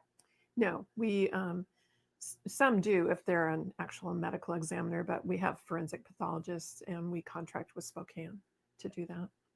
So in your experience, what is it that you saw when you showed up? Well, there was a lot of blood. It was a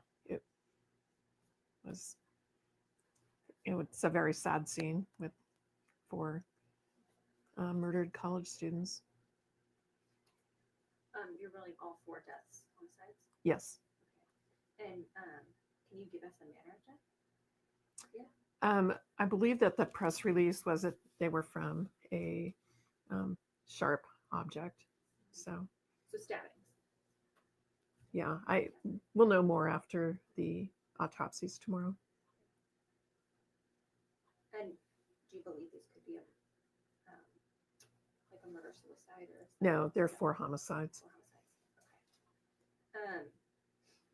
Okay. And when it comes to doing the investigation post autopsy, that falls on you, correct? Yes, it's my job to determine the manner and mechanism of death. And then I know with toxicology results, there can often be, at least in Washington, a delay. So do you have any idea how long it could take if those were relevant to get any type of results back on that? Well, the toxicology reports, right, they usually take 4 to 6 weeks, sometimes longer. But they might, I don't think they're going to be relevant in the actual manner or cause of death. And do we know how long between the time of death and when police found them, approximately? No, I don't know for sure. Do we have like any, like, could it have been hours? Could it have been a day? Was it maybe close? Like, is there any sort of like time frame there? Not that I'm aware of. And you said the scene was really difficult. I mean, is this something you've had to deal with before in Moscow?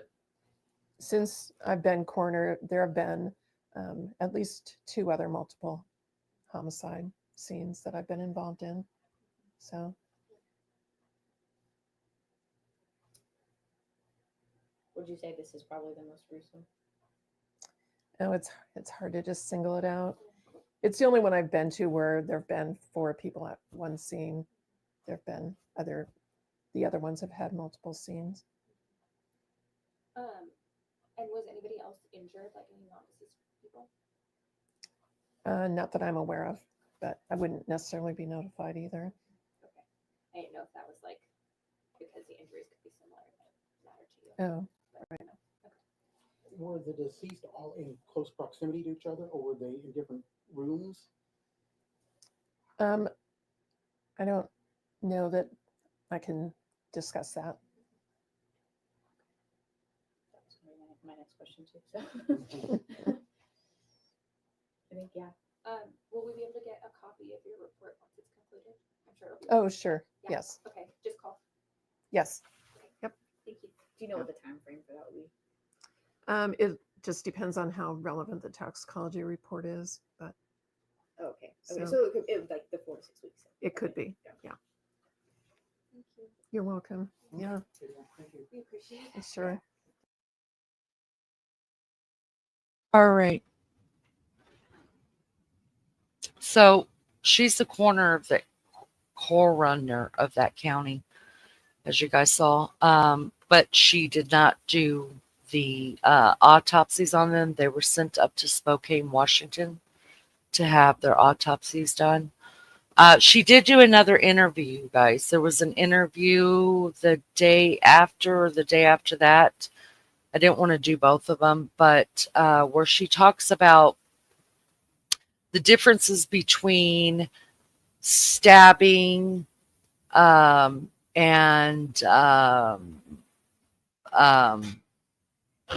different types of wounds. And y'all, she said that these, whether it's stabbing or slicing, different types of wounds. And she gets the report from the medical examiner who does the autopsies. And the report to her said yes, they were stabbings, but there were some slashing wounds, but they did not tell who had what. We still don't know for sure. Now, stuff has come out from the Goncalves family that Kaylee had the worst of the worst. Now, I'm going to go ahead and say this because, hi, Bees. Thank you for being here. Lunch lady and I were talking, and she said she just didn't understand how, I think she doesn't mind me saying this, but that, she questioned how that, the sequence of the killings, and that Ethan probably would have to be killed first because he was the biggest one. I don't believe that to be true. I think, I could be wrong. We won't find out until court. I think Kaylee was killed first. And reason being is because Kaylee had the most wounds on her. We do know Kaylee had some defensive wounds that was already put out there, which means that she had some on her hands. But she had the most brutal of the wounds, and that's why in the beginning, and they had told the families that is why in the beginning her dad, Kaylee Gonsalves's dad, thought she was the target because she had the worst wounds. This is what I think. I think Kaylee and Maddie were both in bed. That's already been put out there that they were both found deceased in Maddie's bed. I think Kaylee was either awake when he came in. I'm pretty sure, and Maddie was maybe asleep, and Kaylee got up or was trying to get up, and he got her. Well, this is Wasn't his first. she the one that got the DoorDash? No, that was Xana downstairs. Oh, right, okay. So Kaylee and Maddie are the ones that are upstairs, and Xana and Ethan are on the second floor.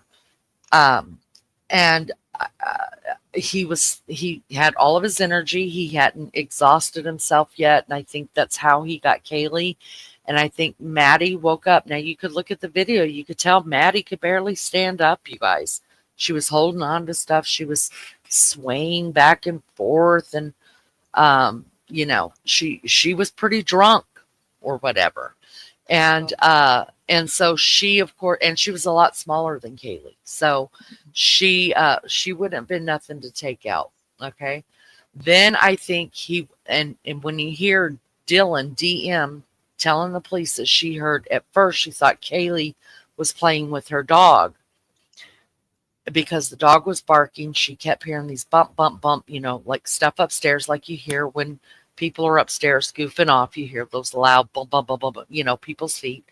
That's what she was hearing. So she screamed. She actually yelled out her door, "Knock it off. I'm trying to sleep," or something to that effect, because she thought they were playing up there. That's what she thought. If you ask my opinion, I think that is probably when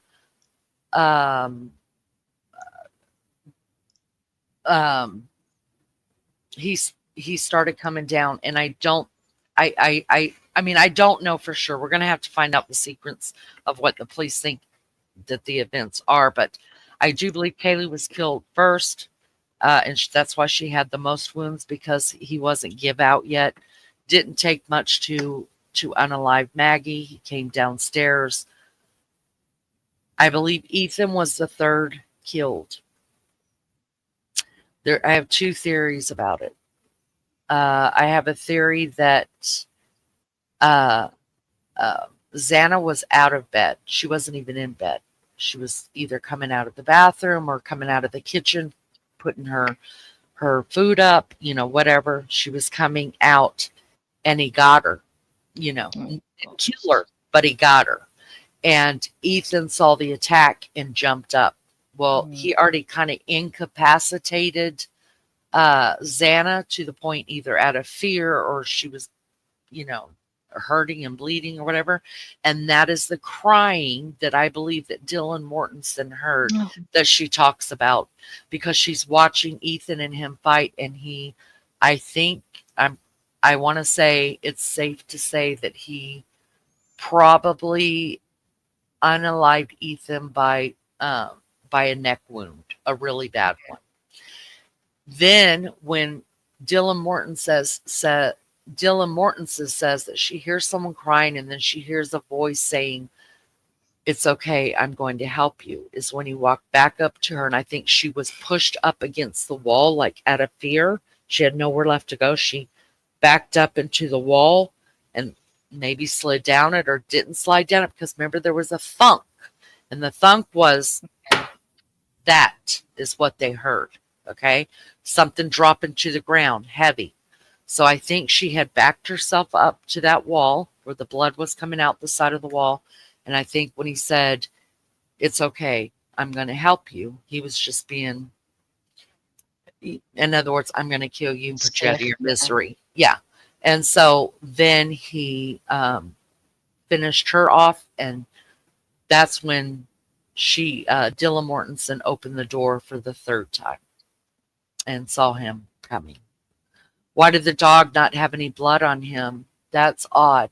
Okay, the reason why the dog did not have any blood on him is because the dog was locked up in Kaylee's room.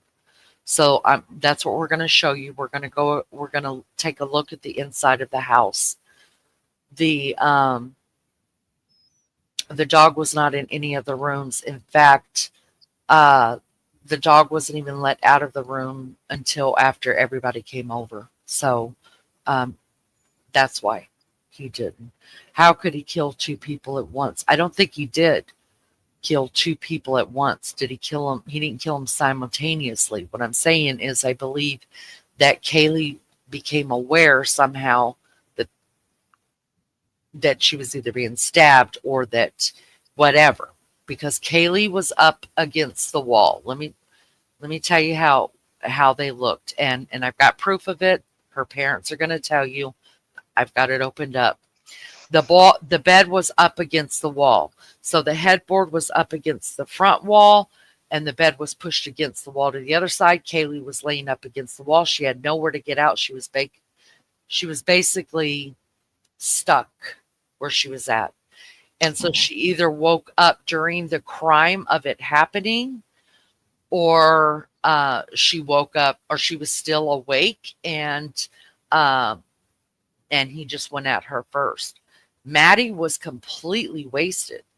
And even if she wasn't completely wasted, she weighed like 97 pounds, you guys. She was nothing for him. Nothing.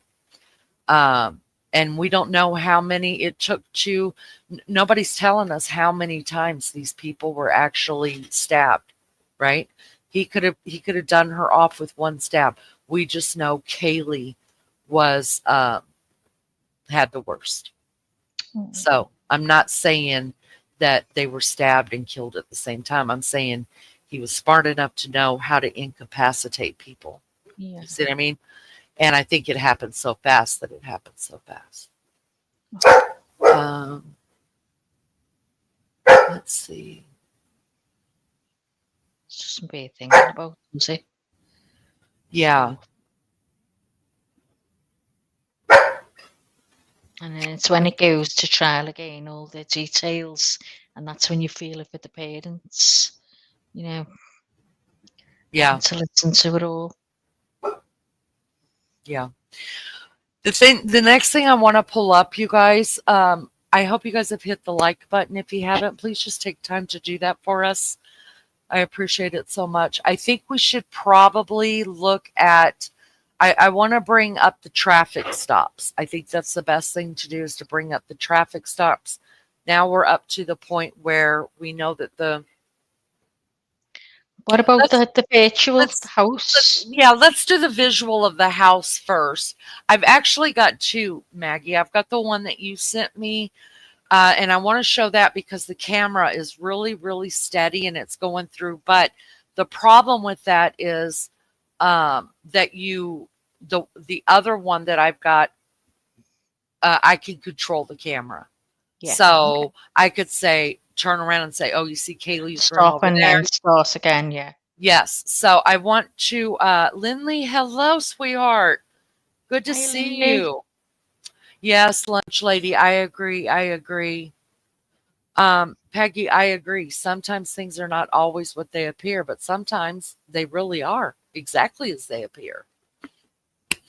And that's my take on it. So let's bring up the one Maggie sent me, where this is just it's going to play on its own. It's going to take you through the house, and then I'm going to show you the very same thing, but I'm going to do the walkthrough where I could actually turn the camera around in different places and show you different pictures and things that give you a better understanding, I think, of where everything is. Thank you, Lizzo. Let me put this. Fair use disclaimer, copyright of 1976 gives allowance for this content to be used for the purposes of criticism, comment, news reporting, teaching, scholarship, and research. YouTube, we are scrolling that as well on the bottom. We are using this as research. Fair use is is a use permitted by copyright statutes that might otherwise be infringing. Nonprofit, educational, or personal use tips the balance in favor. And just so everybody knows, I'm a monetized channel, but I am not making any money. These that I'm doing, I'm not making any money on. I'm not monetizing this live. I am not making anything on this live unless you guys hit a super chat, and I'm asking you not to. I don't want to do that. Now, if this was over, said and done, Bryan Kohberger was put in jail, whatever, then that's a different thing. But when there's an open case like this, I absolutely don't want to make a penny on it. I don't. So just to let y'all know that we're not doing it.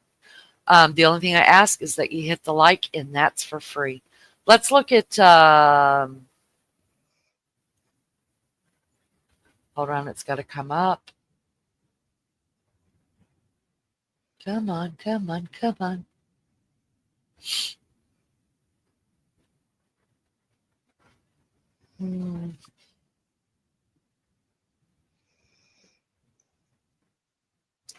Trying to reload it because for some reason it doesn't want to reload. Why doesn't it though? I want to know. Can I just ask, what does everyone think about the house being pulled down before the trial? I said I didn't agree with it. I don't think it should have. But then Leanie put her side to it, so again made me think differently. So I'm just wondering what everyone else thinks about the house being torn down. Good question. Yeah, what do you guys think about that? Was it an okay thing to do? Did you think it was at the right time? Do you think it should have been left open for people to be able to walk through? Because during the Murdaugh murders, the jury got to go to the scene. Yeah. So what do you guys think about that? I have my own opinion, and none of our opinion, it's not gold, you guys. It's just an opinion. Thank you so much, Melly Joe, for 9 months. God bless you, honey. According to Leanie, I myself truly enjoy hearing about y'all go over this. I can retain the information better. Thank you so much. I'm a very visual person. So I have to see visuals on it. That's what I was thinking, Lee, when the house got torn down, about people who really need to see things, and I thought, because here, they've got to go out, to see stuff. I was just thinking, why was it like done like almost immediately? Well, so you guys do know that here's my take on it. So, even Ann Taylor, the whole team has walked in and out of the house. They've taken their own pictures. They've been in and out. They've been in and out more than what we even know. Brian Enton, you guys, is my hero when it comes to this case. He's a badass. He was there for a month. And I'm like April. I think it's a tough one. Peggy says the house was demolished to cover up evidence. What evidence, though? I mean, that you think maybe? I'm just curious. I'm not agreeing or disagreeing. What I'm saying is, do you think that the police were covering up evidence because they just want to make sure that it's not really Bryan Kohberger, and they have all the evidence they need to put him behind bars, but if other people see it, that maybe they would realize it's not him? I mean, what evidence do you think it's being covered up? Lizzo said it should be taken down, but not until the jury's got to see it.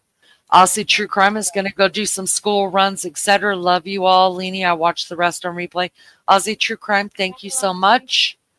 Mary Jane Doe said, what's the hurry? Lulu said it needed to be. House of Horrors. Took enough pics, videos, evidence. It was standing echo of a slaughter. Best be gone.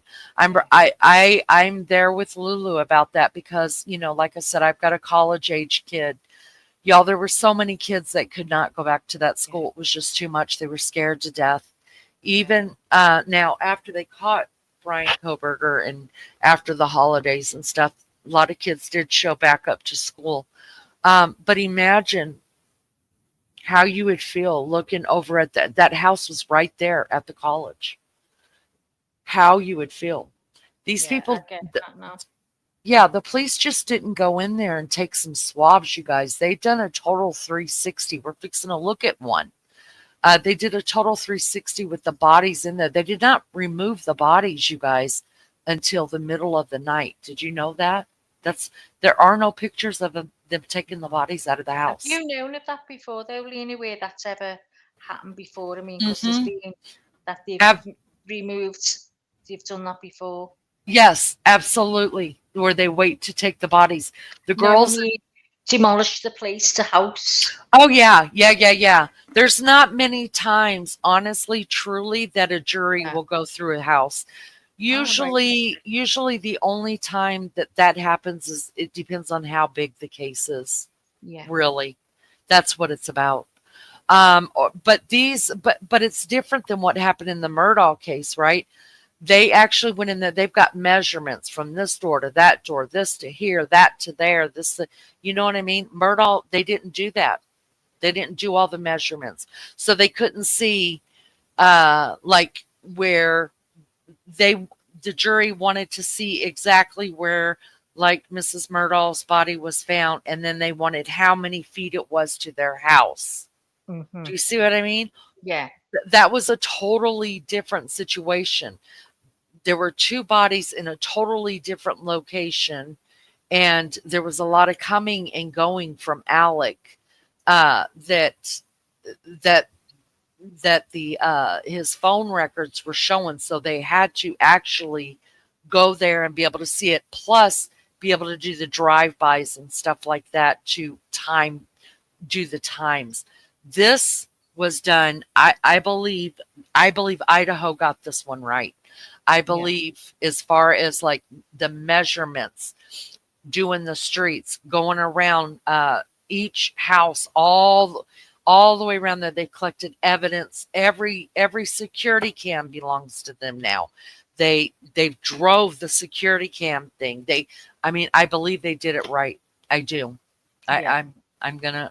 I'm just gonna say I'll go with you for that one, because you've got to think of what else everyone else feels, especially where kids are there. I'd have been terrified.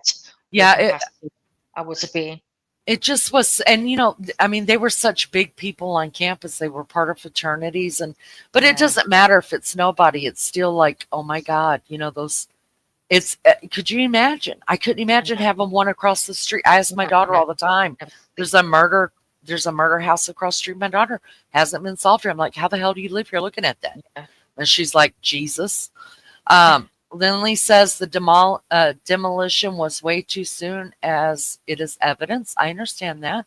Lunch Lady says, I think it was weird that they took it down before trial, but I think it would have been ransacked. That's true. That's very, very true. The longer it stayed up there, the more that they had to pay to keep security there. Not saying that it's not worth the money, but listen, the people that owned the house turned it over to the schools. The people who owned that house, after the police and everything was done with it, they gave it to the school and said, do what you think is best for your students to help them still want to come to our school, and so they tore it down. Wouldn't they want the jurors to walk through the house? Well, in most cases, probably 90% of the murder cases, jurors do not walk through a house. Look it up. It's mainly the high-profile ones like this. It was several months after they pulled it down, wasn't it? Yes. It was not right away at all. See, Ann Taylor wasn't even his lawyer right away, you guys. So it wasn't several months. It was several months after they did that. I don't know what tunnel doorway means. Don't know what that means. The town is already haunted by the event. It would be torture having that house standing. I don't know, Leni. I was just asking a question. That's fine. Peggy, would there be evidence if done by satanic masons? They're pretty shifty, aren't they? I wouldn't know anything about the satanic masons. They could have AI to show. I bet you, Hope's Echo, that's a very good point. What says you, Mags? They could have AI to show. Well, you don't know, do you? Because they're so advanced and all that now. Maybe yet they do. Yeah, I would think so too. And you guys, we don't know what all evidence was in that house. They're not going to That's why tell I us. can't wait for this trial to Yes. just, because sometimes you're making it big and it's you know it's a simpler version than what you're making it in your head.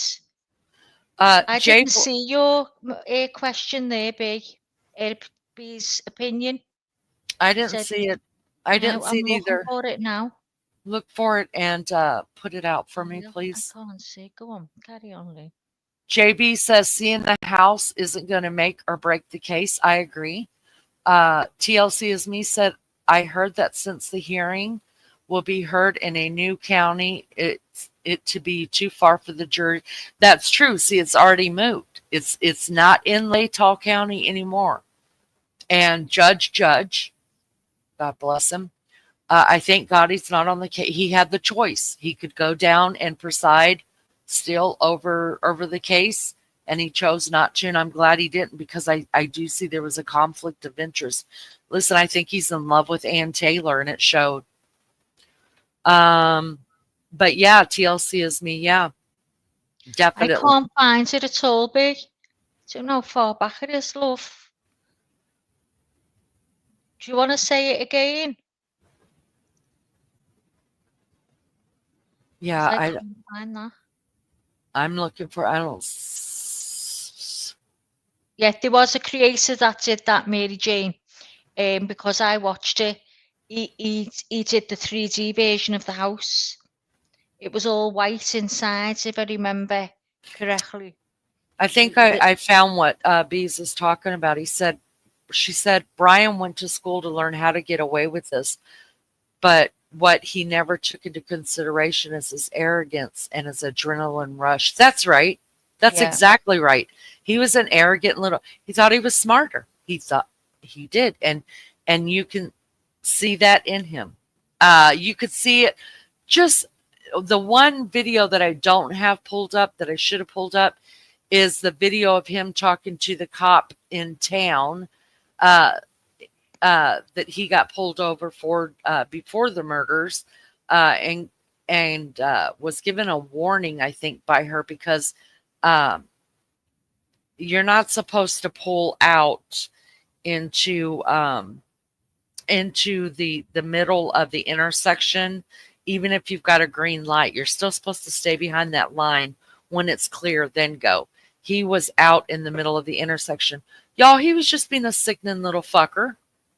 He said, okay, well, can you tell me what I should do in this case if I get stopped? She's like, just be behind the line. He was just being a total condescending little dick. You could tell the way. Now, when he was talking to her and the way he talked to these the male cops here in Indiana, you guys, totally different. But he was being a condescending little fucker to her. Punch a shitter, no. Leni, they won't show them kids, will they, on the trial, the pictures or anything? Yeah, yes, they will. We won't be able to see. No, I know. Yeah, we won't be able to see them. But parents are going to see that. Yes, that happens in every case. Now, what it'd be like you draw it or something. Oh God. No, what'll happen is the judge will say, today we are showing to give them time the death pictures in court. And if you choose not to be here, the same thing happened in Delphi. The judge said, we are going to be showing tomorrow, the pictures of the death scene. If you choose not to be here, don't come to court tomorrow. Oh, God. And one of the girls' mom did not show up. And of course, that, so yeah, they're gonna show it. The jury's gonna see everything. The lawyers are gonna see it all. He's gonna re-see it all. The judges, everybody's gonna see it who's in that courtroom, but they won't show it on camera. Um, We'll show the jury, oh my God, how horrific to have that etched in your head. I mm, know, Liv. that's yes, it's terrible. Oh gosh. And people would be there with ghost hunting devices and such, disrespectful. Yeah. And then people who just don't, kids that want to go hang out and play. I have a morbid curiosity. I'm not going to lie. I really do. Like, I would love to Same. see the pictures. I would. I've viewed many, many autopsy pictures and many, many crime scene pictures that a lot of people probably wouldn't have looked at. I'm looking at them. I like it. I dig it. So, I like to but get in and understand it. And yeah, so there's got to be kids that don't give a damn that'll be wanting to sit up in that house and do seances and scare each other and think it's funny because they're disrespectful little shits. I think there'll be a film made out of it, a movie. Richie wants to know what makes somebody think that I think Peggy, maybe Masonics are satanic. I don't know because I don't know anything about the Masons too much. Like a Defo house, the town would have been overwhelmed with crime, tourists wanting yeah, and that was the other thing, right? Listen, if you go to Google search right now and you Google the street, the house, even before they took the house down, the house was already wiped out of it. It was what do you call it? People taking pictures and stuff. Yeah, but even on Google search, they had colored out the house, so you couldn't do like a live look at the house anymore. Well, they're still doing it now at Chris Watt's house, aren't they? Still turning up and taking pictures. Right, and his house is already sold, and they're still doing that. Yeah, people do it all the time. I do it. I'd be driving being by resold again. Yeah. I would actually do the same if I lived there. Yeah, the death house across the street from my daughter. Do you know how many times I've taken a picture? It's the same looking damn house. Oh, you're going to have to show us. I still take pictures of the damn death house. I want to see it. It's crazy. I want you to go right up and stand right outside and get the clearest picture, please. And point your finger at which room Maisie was in. JB said she saw them doing spirit boxes outside the house. Yeah, it's just... Oh, yeah, on Chris Watts' house. I've seen that as well. Yeah, it's just... People just have no boundaries. They really don't. They really don't. People in the street must be up the wall. I mean, I have trouble with boundaries. I'm still taking pictures of the death house, but nobody sees me doing it. I'm not infringing, walking past their house and driving past them. Pretending you walk on the dog? Yeah. No, I don't even do that. I drive by really fast and I click the picture. But I would walk the dog. But you've just put that in your head now. You're going to take the dog for a walk next time. Yeah. Yeah. How horrific to have to see that. Oh, yeah, they're going to show the pictures, you guys. Oh, Mary Jane, yes, he did, didn't he? He had some crazy theories. I mean, at first, I used to follow him. I really thought he was brilliant, but then it got a little bit wild. But then, when he was saying about the tunnels and stuff underneath the house, and he was saying about what was the guy who lived over the road? It was his house as well, the fella that runs the whole place. He was mentioning him and saying that he used to live there. And then Chris McDonough, he ended up mentioning... Wait. Chris McDonough. Chris McDonough.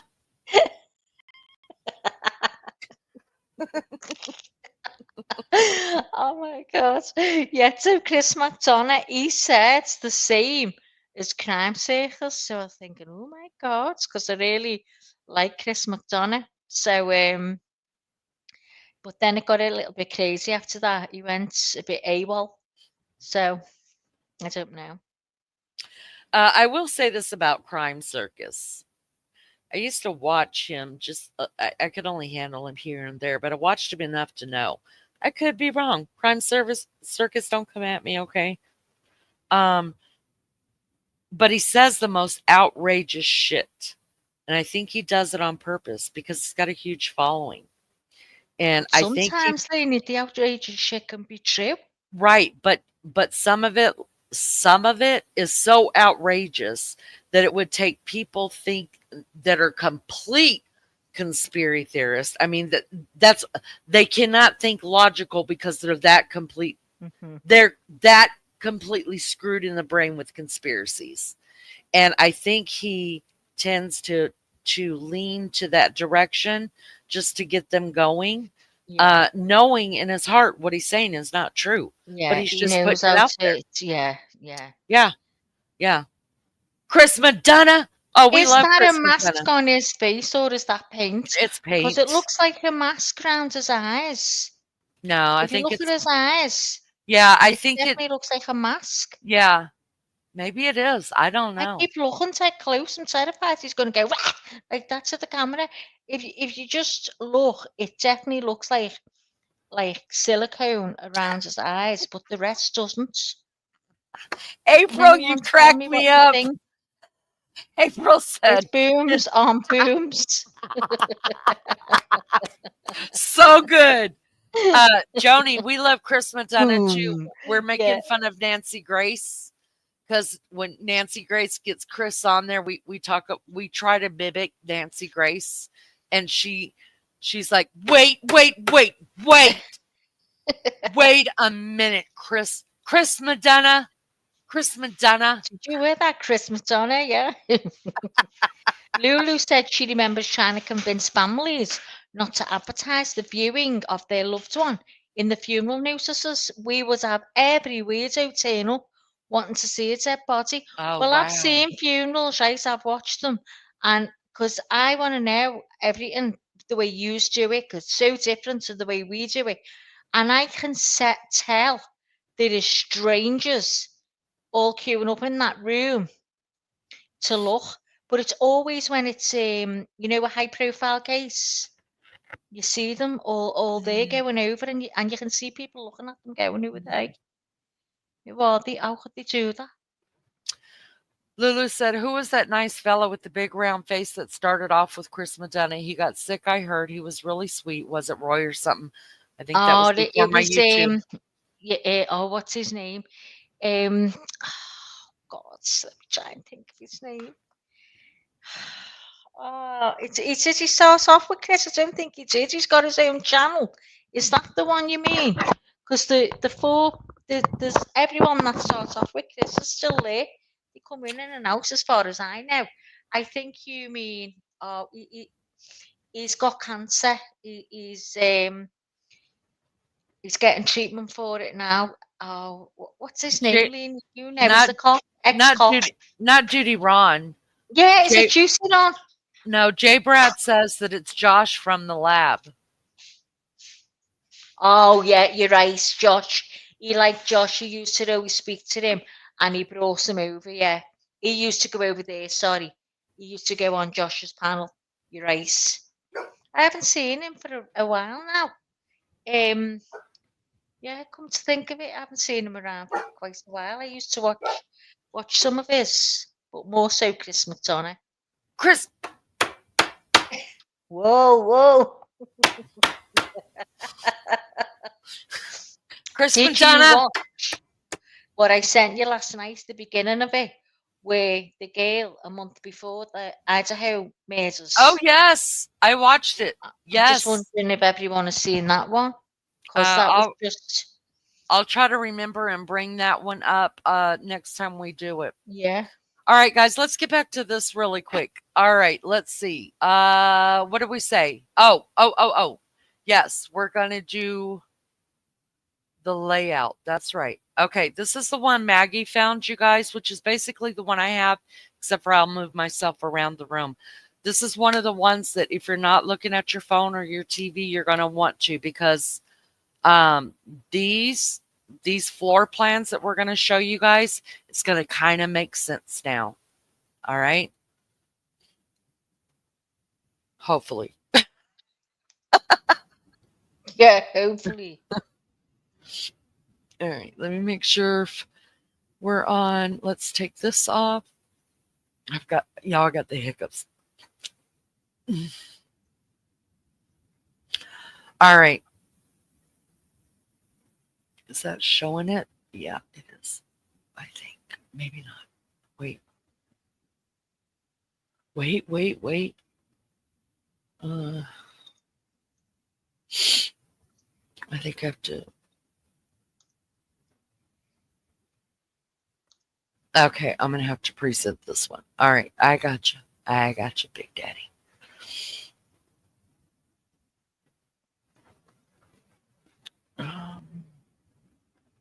This one. All right.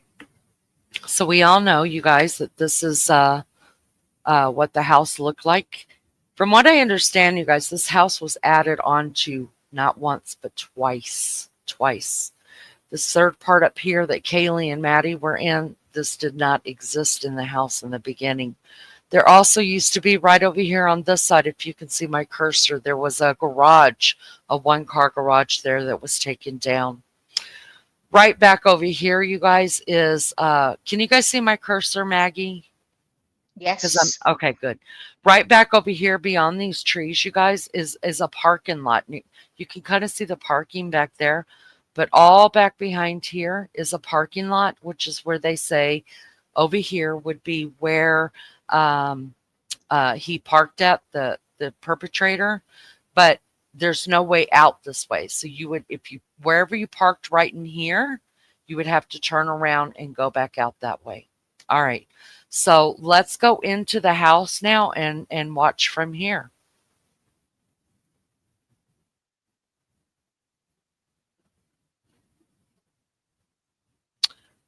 Is this one the one that I'm doing? This, okay.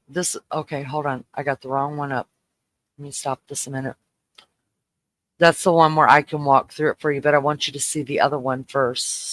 Stop screen, present. All right. It's basically the same one, but yeah.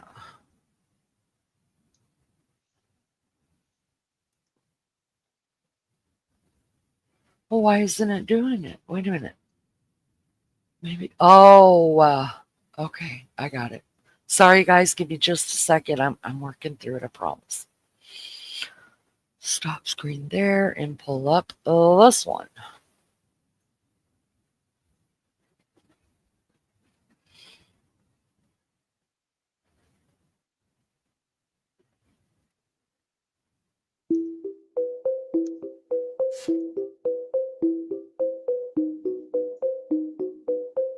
I'm going to stop it just so you guys can see. Just take a look at it. I hope you're looking at your screen. I've got it as big as I can get it, you guys. But I'm going to stop it in and out so you guys can kind of see what it looks like.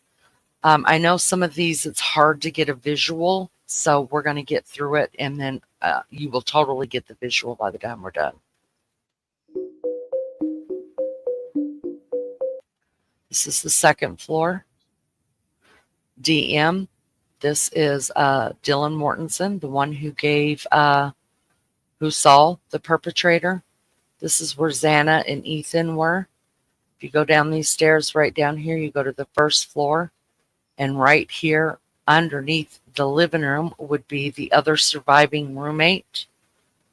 This is the patio where he is believed to have walked past DM's room. This is about where she saw him. And he went out the patio and back around this way. And back here is where all that parking is.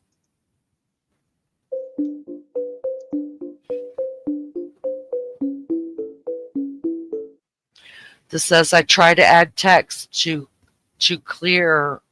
make it clearer to where you are. Okay. This is the first floor view. We're going to take a look at this later on another one as well.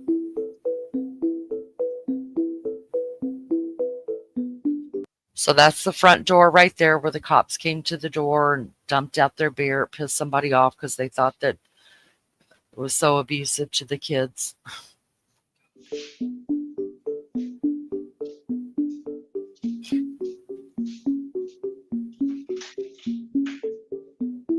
That was the empty bedroom right there, you guys, that we saw peeked into.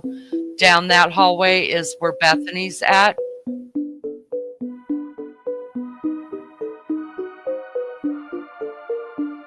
The surviving roommate, Bethany.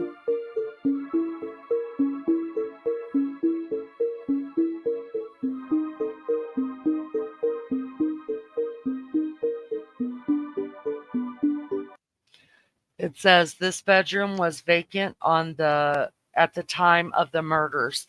Okay, so I know there was some video out there where people were actually able to look through in here, thinking something happened in here. Nothing was in here. I think at the time this bed wasn't in here. At the time there were some golf clubs in here and some other thing. It was just being kept for storage. Right across the hall, like I said, this is another surviving roommate, Bethany Funky.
They're showing you it at nighttime, what it would look like at night.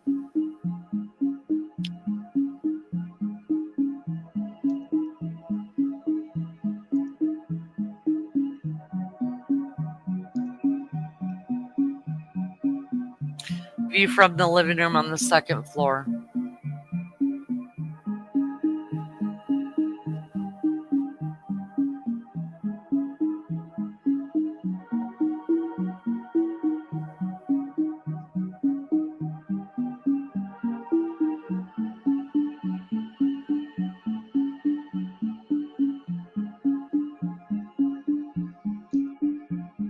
All right.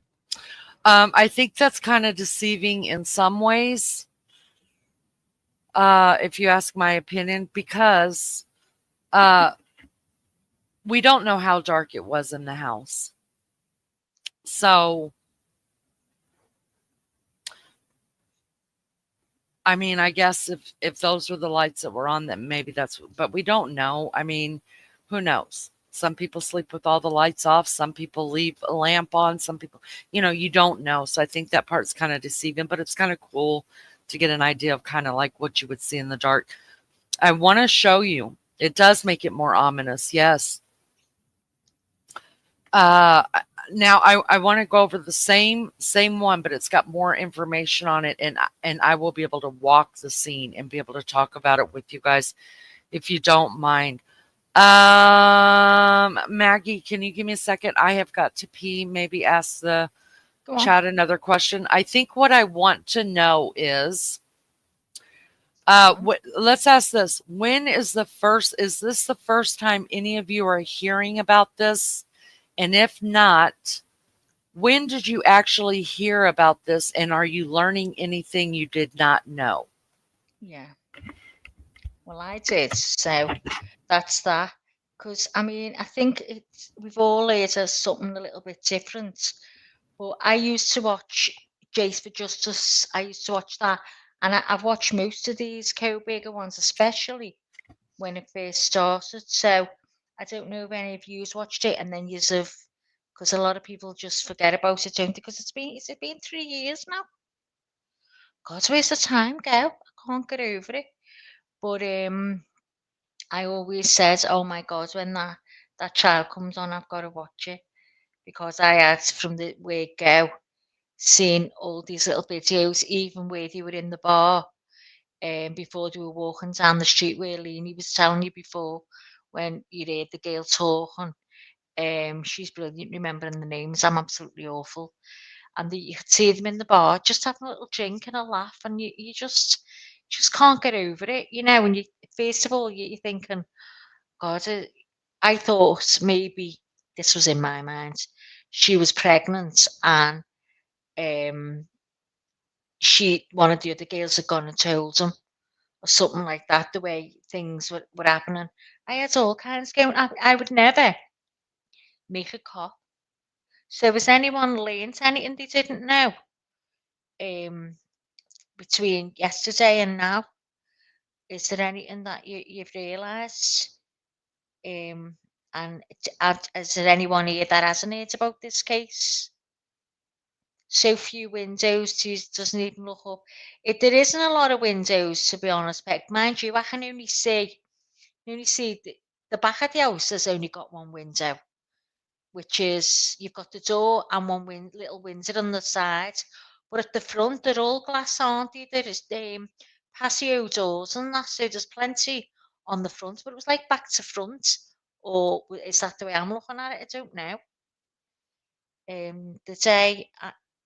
The day it happened, and I'm learning so much, plus refreshing what I've forgotten. Exactly. I've forgotten loads as well. Because, I mean, like Leanie said, I'm glad she said she thought that it was that lad. I thought, oh, he definitely looks shifty. And then I blamed the Uber driver. I think I blamed everyone. And then I was thinking, why did it take so long for it to phone the police? I mean, they were murdered at what, 2 o'clock in the morning, and she didn't call the police till just before midday. So I've been all through all this in my mind, but you do forget about little things, and it's good now that she's refreshing, and it's good she's starting from the beginning. I remember when it first happened, everyone was sure it was the guy who ran after them from the food truck. One of the most horrific crimes I'd ever heard of, done by one lone wolf. Yeah, Lou, I was right there with him. I showed Beefcake. I was like, this guy is guilty as sin. This is easy peasy. We'll have this knocked out soon. But I gotta say, the police were quick to say no. And what was so weird, let me just tell you what was so weird. So they were good about giving pressers. They were real good about giving pressers on this and keeping us informed. And even when the police came out and said, we've already investigated them, it's not them. We're telling you it's not them. And stop. Please stop with the accusations, because you're ruining these people's lives. It's not them. So then I was like, all right, I'm going to believe the police. I'm just going to believe they know stuff I don't know. And they're not going to tell me, no matter how cool I am. And no matter how quiet, I'm going to keep it right here on According to Leanie with all of you guys. All right. They weren't telling me. And even Beefcake said, yeah, that guy's the one that did it. I will tell you guys, the last presser that was done by Chief Fry was right before the Christmas holidays, and he was taking off work for like 2 or 3 days. And he had given a presser right before he was taken off to let people know that he was taken off, but they were still working the case. No worries. Even though it's Christmas, we still got this. We're still here. We're still working. But y'all, I'm telling you, he looked like he had a weight off his shoulders. He looked like a different man. He kind of smiled, like not a smile, but maybe a knowing grin, if you would say. And at the moment, I didn't think, oh wow, you guys, he's got it. Gisela is the one that brought that up. Grizzly True Crime. If you haven't sub. She brought it up and she was like, don't you guys think he just looks like? And I thought, well, it's probably because Christmas is coming and he needs a break and he's just going to go. But no, it was the 29th. This guy was arrested. He knew. He knew when he gave that press. We got him, you guys. We got him. We're watching. But of course, he couldn't say it. But now it makes all kind of sense. Just remembered there, Joni said she was sus of Jack D. I forgot all about him, Joni. Was he the one that was texting? Yeah, there were two Jacks, actually. There were two Jacks. There were two Adams. There were two. Yeah. It just was nuts. One of them was texting all the time, wasn't it? Because I was going, it was him. It was him. Yes. Jack Duwale or DeWalt or something like that. I think it's a funny name from my memory, but it could be.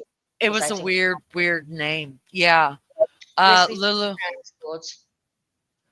And BK's father driving all the way to collect him and driving back. Yeah, and then he has an idea it was BK. Did you think when that way? So let me ask you, whenever you saw that BK's dad came in, I know a lot of people online were saying his dad had to have known, and that's why he came and got him. And then the police had to debunk that and say no. After he was arrested, of course, the dad did not have anything to do with this. His trip was already planned. He already had his flight way before these had already happened. So it's just amazing the things that we will let our minds believe and the theories that we will let our minds believe. It's crazy. And I'm just as bad. But I will say this, you guys, I'm pretty sure that the Masons are responsible for the California fires. And that's all I have to say on that, because I have to throw a funny in as well. Yes, the girl calling the police was weird. You guys, it was a girl, but it was a guy that eventually ended up on the phone. I wonder if she was in the R&D and was scared she would get in trouble. Okay, so it came out that there actually was a person who passed out, you guys. It was Bethany Funky. One of the surviving victims ran out of the house and passed out. That's what got people to. There were people walking. I mean, this is midday. It's around noon. People are walking up and down. They run up to her. She's trying, she's coming out of it. She's trying to call 911, and one of the guys took the phone. The saddest thing, you guys, is that his brother, Ethan's brother, was actually the one that went in the house, you guys. Ethan's triplet, yes. And yeah, and his best friend. They all lived across the street. Did he go up, do what? Did he go up and see him? Yeah, he saw his brother. He saw all of it. Yeah. I want to say it was either his best friend or I don't think it was Ethan's brother. I think it was his best friend that was actually the one talking on the phone with the police that took the phone from Xana. Lunch Lady says, I was telling Lena yesterday, there was a case where the whole family was chopped up with an axe, the entire family, and that was one person. It's just crazy. Yes, this absolutely can be done, you guys. Absolutely. One person can do this. One person can do this. Borden took an axe and gave her father 40 whacks. 40 whacks. She had done. She gave her mother 41. Yeah, there's a great documentary on that. Just so you guys know, off topic, scroll for a second. The Lizzie Borden house now, you guys, is a museum. I can't wait to go. I can't wait. I'm telling you, I can't wait. And maybe we should talk about that one day too, not here so much, but uh, I'm not she got off. Oh, Charlie Lawson was Joni's uncle, a great uncle. Oh, wow. Oh my gosh. TLC's sub to Grizzly. That's great. I love Grizzly. Grizzly's she's brilliant. Yeah, yeah. she's brilliant. I don't know nothing about that case, Joni. Is that the same one you're talking about, Liz?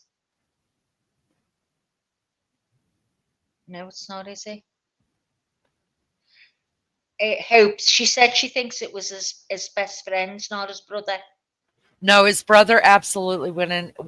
The mother said so. The brother went in. I don't think the sister went in. Yeah. Oh, Ethan's God. mom said it. Mhm. Yeah. Oh, imagine that. Because you got to imagine, like, all these people were there and they were texting everybody, and they texted Ethan's brother. People texted Ethan's brother and Ethan's sister and said something's wrong with Ethan. And he came running over. You guys, they all lived right there. Neither one of them lived in the fraternity house. BRB. Oh. I couldn't watch that then, Leanie, when it was showing it from the dark. Terrified. Hello, Wedding Cake. Good to see you. Hi, Wedding Thank you Cake. for coming in. All right. Yeah, his mom surprised everybody at CrimeCon. Nobody knew she was coming. Nobody knew that she was even there. Okay. She went in and set, so CrimeCon, the way CrimeCon is set up, you guys, you can get tickets for CrimeCon, right? And they've got these different auditoriums in this big building. And then outside in the lobbies part of it, this long halls, they've got, like, Court TV has a booth set up, and sometimes Nancy Grace will be out there talking. And then, like, the Delphi people are set up, and then Dolly Vision is set up. That's if he uses the money the way he's supposed to use money, but I don't know nothing about that. It's none of my business. And everybody's got these booths set up. I could go set up a booth.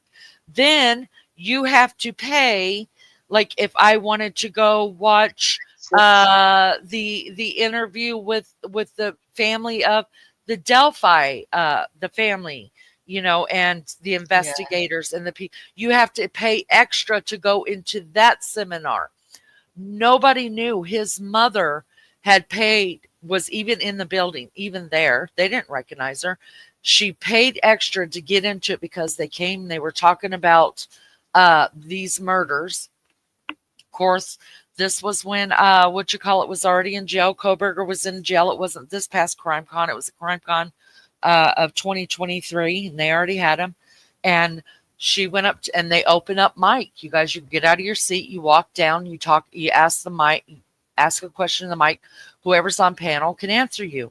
She went up to the mic. Oh my God, you guys, when I saw it, it just made me bawl my eyes out. Oh. And she just said, "Hi, I'm Ethan Chapin's mom." Oh. And y'all, the whole crowd went wild. They gave her a standing ovation, which I'm sure she, she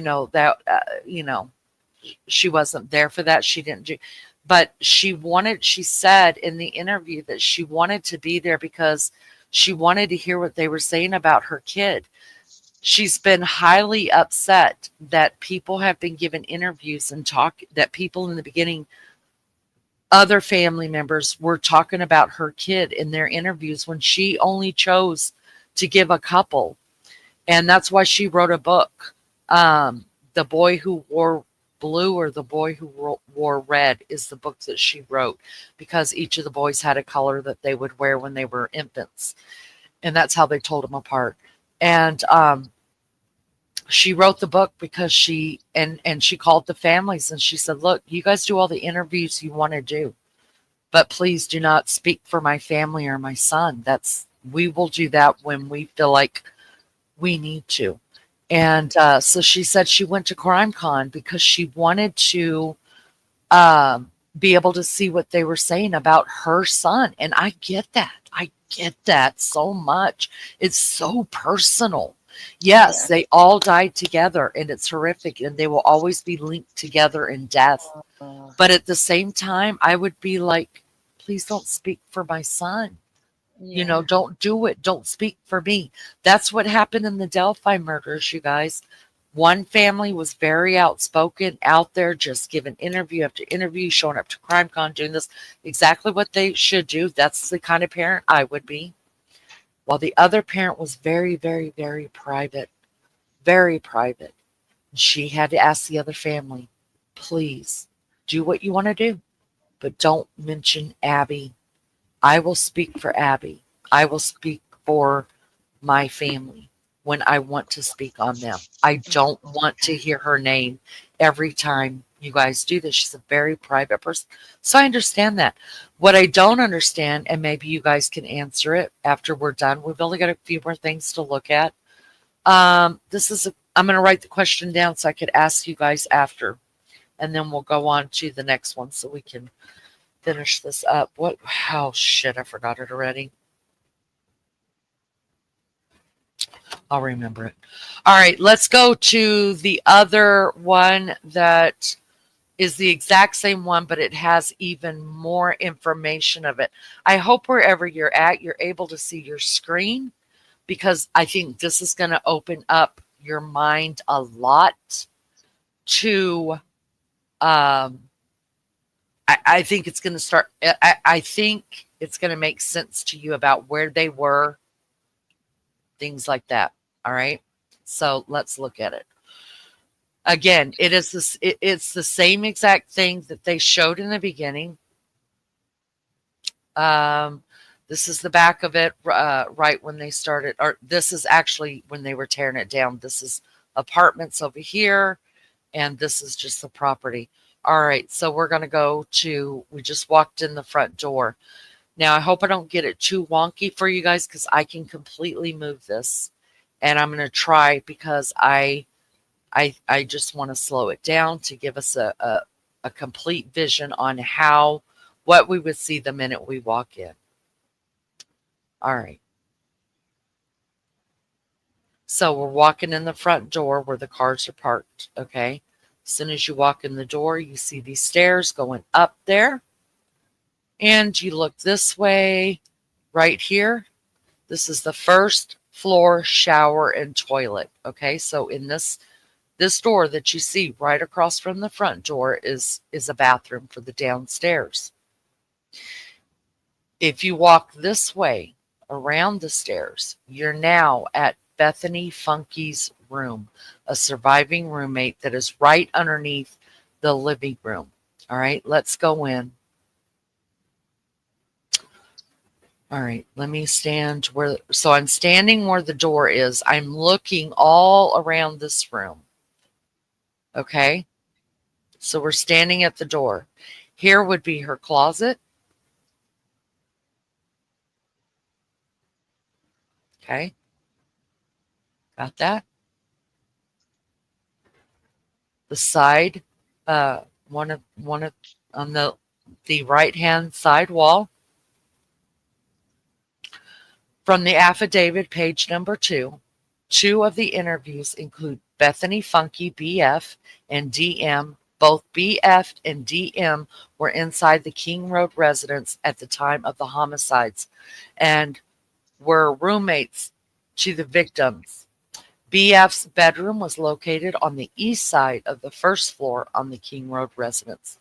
So that's why I like this one, because it's going to tell you exactly what's in the PCA that's said about this house. All right, so now we're just looking around her room. This wall is the one that is straight across from her door. This window shows right out the front where their cars are parked. See? Right across the street here, this is apartments, you guys. This is where Ethan's brother lived. No.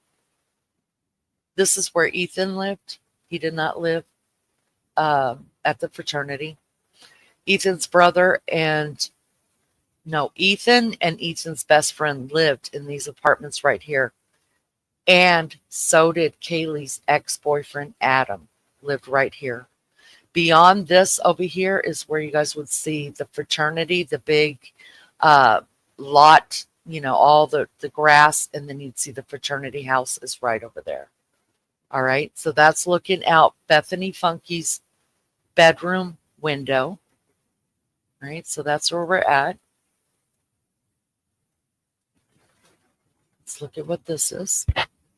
This is another picture of what you would see. We're standing right here, actually looking at this door right here. You can see out here once again where they would park, and then this is the door to her in and out of her bedroom.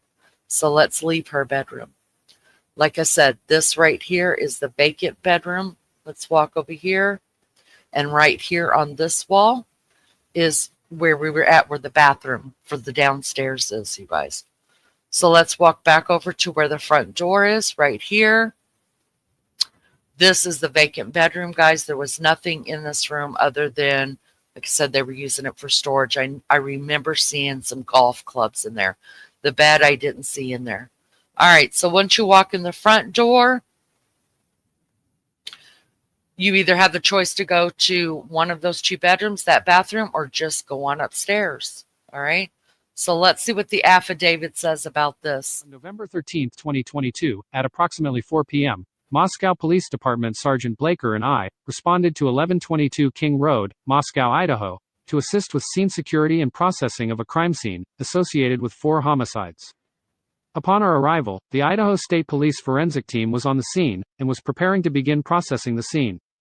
Moscow Police Officer Smith, one of the initial responding officers to the incident, advised he would walk me through the scene. All right.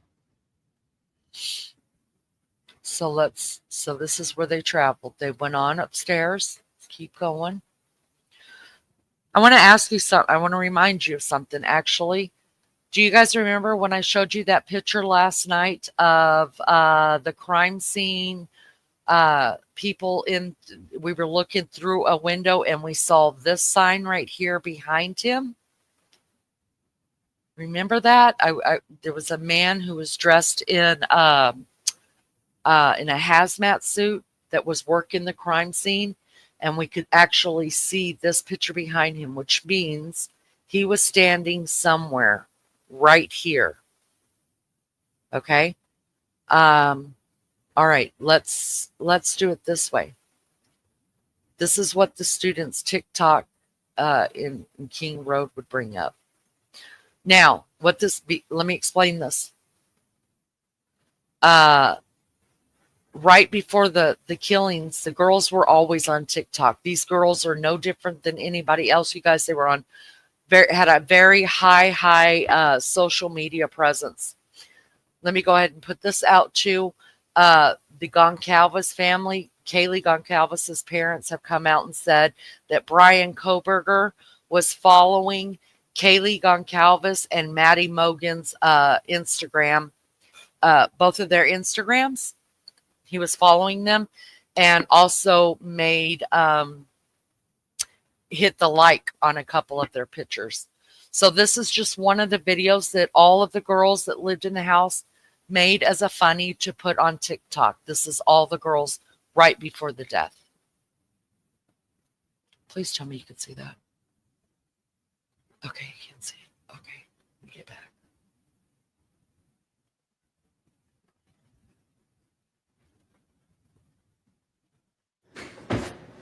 God, it smells like dirty dick in here. Murphy, you've been a bad boy. Oh my God, it's 9:10. Guys, can anybody drop me to class? I'm fucking late for my meeting. I'm supposed to be there 10 minutes ago. Did anybody do their chores today? Fuck, I'm just gonna do it.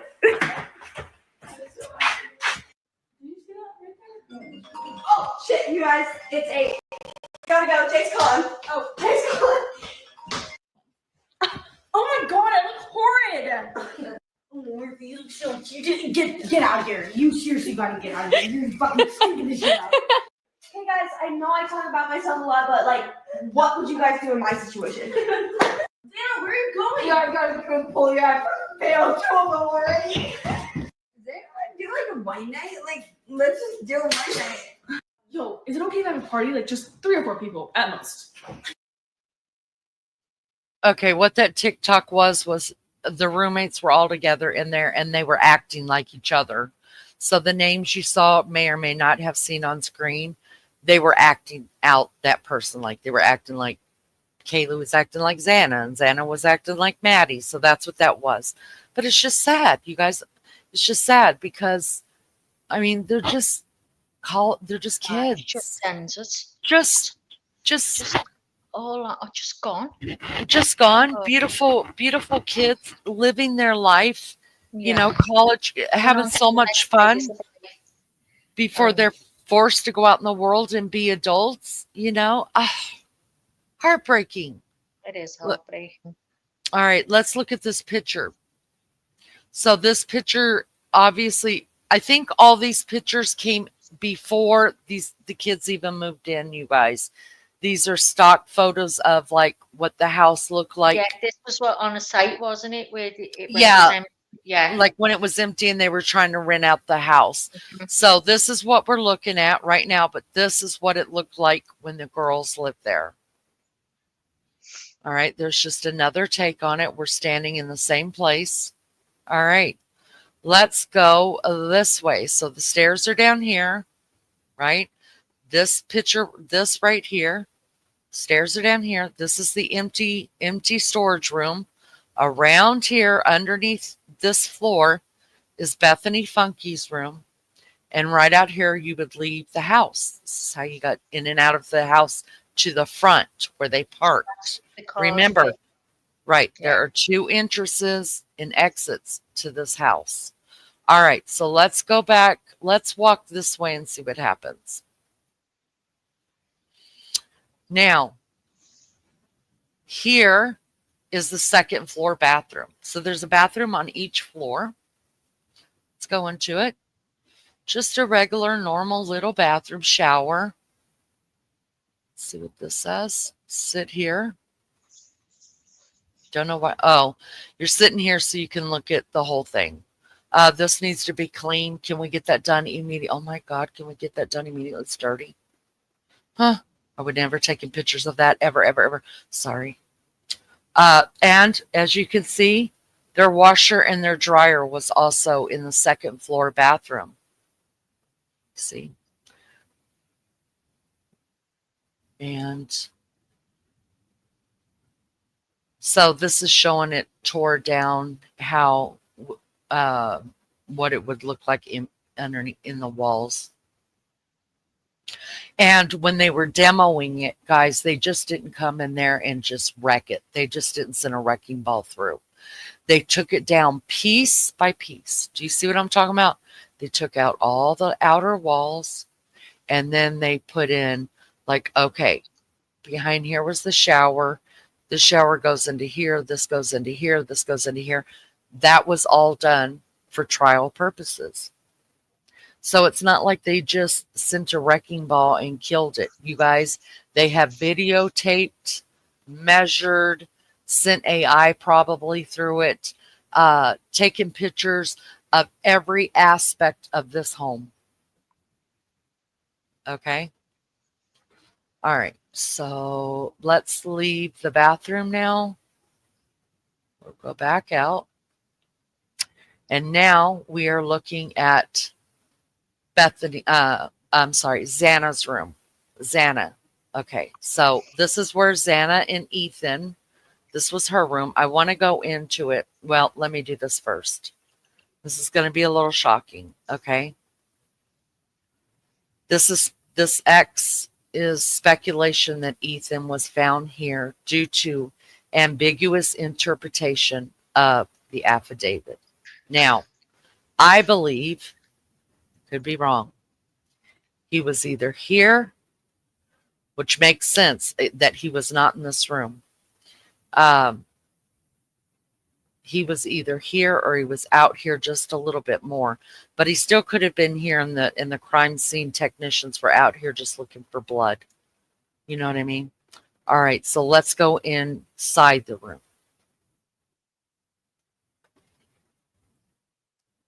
We're just looking at the walls. I want to put get a hold of where we're at exactly, and then we'll talk about it. So the front door, her door coming in, right outside the door here is the second floor bathroom.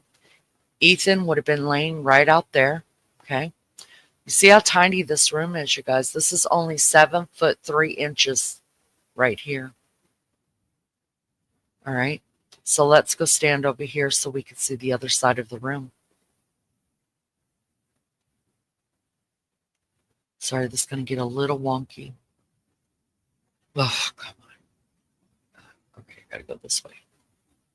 All I'm showing you is walls. That probably didn't help much. Okay. All right.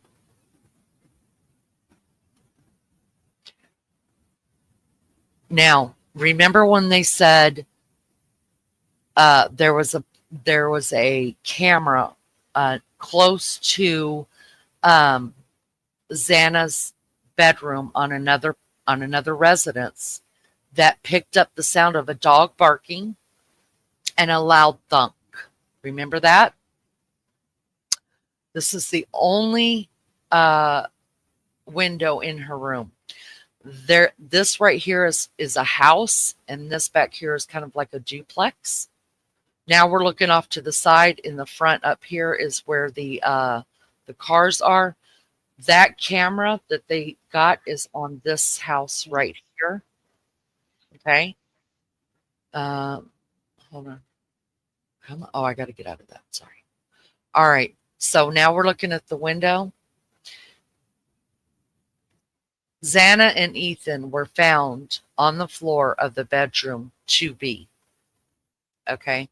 So some people say that Ethan was, I have heard in the beginning that people said Ethan was actually found in the room and he was blocking the door to get in the room. Like they had to push the door open to get into the room. Those were the early reports that were coming out. That kind of makes no sense. And here's why. If he was blocking the door to get in, how did the perp get out? He would have had to move the body as well to open the door. It doesn't matter what side of the door you're on. You would still have to open the, move the victim to open that door. Right? Does that make sense, Max? So it doesn't make sense that he was. Yeah, it makes sense. I didn't have me. I have me mic on mute. Sorry. It's okay. Playing my house. Okay. It's okay. So yeah, those early reports make no sense that he was actually in the room blocking the door, because the perp would never have been able to get out. Something else I want to show you guys. Let's walk over here. Down. Sorry, it's hard to navigate this thing and be. All right, so now we're at the window. Let's go back around. This is a closet. Let's look at the picture. This would be her little walk-in closet. Right there is her their second story bathroom, and going back into the living room right there. So that's what you would see standing next to the window looking in. This is what I want to get to right here. Ethan was found in an unknown position and location in bedroom B2. Now they're having to put these everywhere because there's no definitive thing in the PCA that tells you exactly where Ethan's body was found. These are just people trying to pick apart the PCA to figure out what they're talking about and where Ethan's body was left. That's why they're both there. All right. So remember when I said I believe Xana backed herself into a corner, and that's where he finished her off? This is the wall on the outside, guys, that this is has already been proven to be Xana's blood.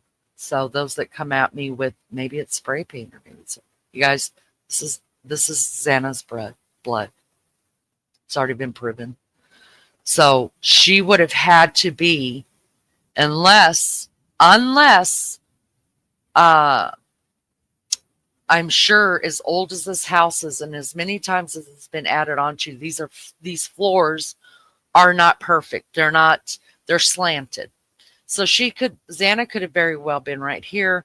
The blood rolls, if it's slanted this way, then yes, I could see that the blood would go down through here and go down between the walls. But that could only happen if the floors were slanted. I think we're going to find that out in court. I think they have figured out if it's well, they'll be able to tell. Was she sitting here in this corner and she was bleeding and it went down through the walls, or was she sitting somewhere over here? Or I think the bed was here. I'm not sure, but I think it was. Was she sitting over here, scared, hiding, trying to just get away, but that's the first she got. And who knows? Who knows? But we do know from the PCA she was in this room. We do know from the PCA this is the wall right here that the blood came out of. Okay. I personally believe she was against the wall and the blood dripped down. Now, a lot of people say, well, where's all the blood? Where's all the blood? You guys, these kids were fully clothed still. Pardon me. These kids were still fully clothed that I know of. Kaylee Gonsalves's parents, you guys, they said way too much, but they said everything they knew. Kaylee was still in her clothing that she wore that night that you saw her at the grub truck in, and so was Maddie. That's a sweater. That's a pair of jeans, possibly a jacket. Who knows? I walk around in a robe all day. That's going to soak up a lot. So, all right, let's leave Xana's room. Now we're coming back into the living room. And when we saw the girls, let's come a little further into it. When we saw the girls doing that video, that YouTube video that's right here on this wall, we saw that their TV was here. They had a couch, a couch along this wall like this. There's another stock photo of the living room. Okay. But in the girls' TikTok, their TV's right here. They have an L-shaped couch coming along this wall here. Now, we're going to keep going.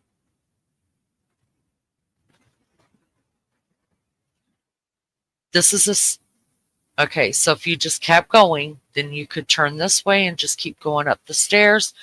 This leads to the third story where Kaylee and Madison are found.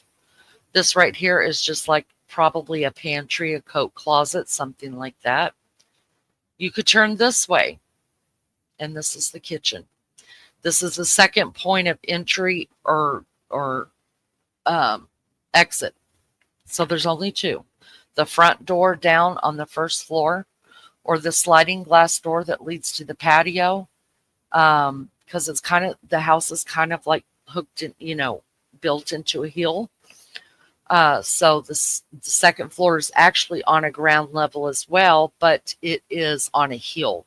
And that's the patio out there. And there are police videos of police coming to that door and talking to Kaylee and all that before the murders when it was warm outside.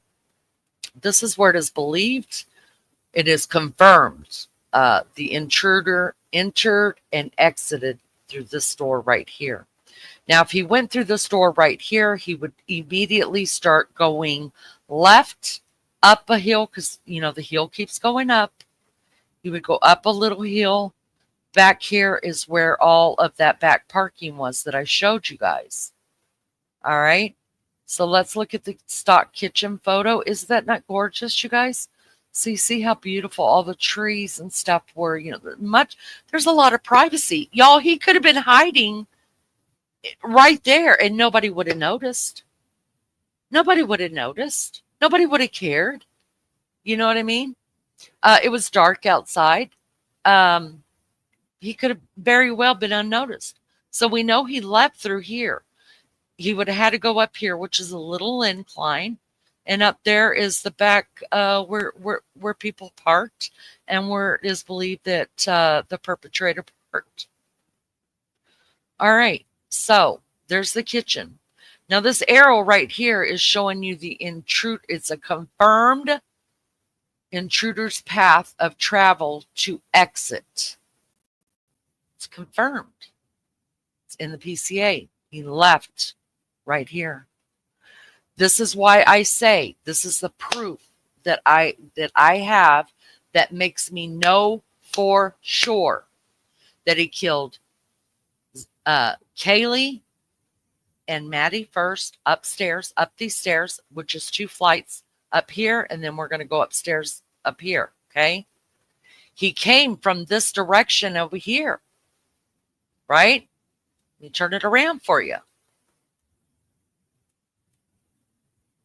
This is a 4-inch step, so it's a step up, step down. All right, let's look at this is the roommates pretending in their TikTok video. So we know that you have to step up here, right? We know by Dylan Morton's DM's interview with the police that he came from this direction, turned and went this way and straight out.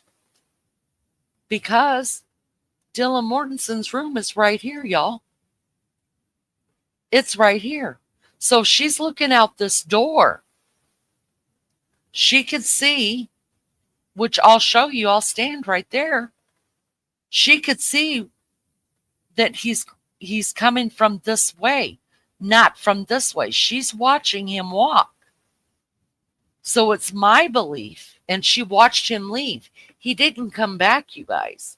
The time frame, they've got the time frame down. According to Xana's TikTok, according to what just came out in court this week.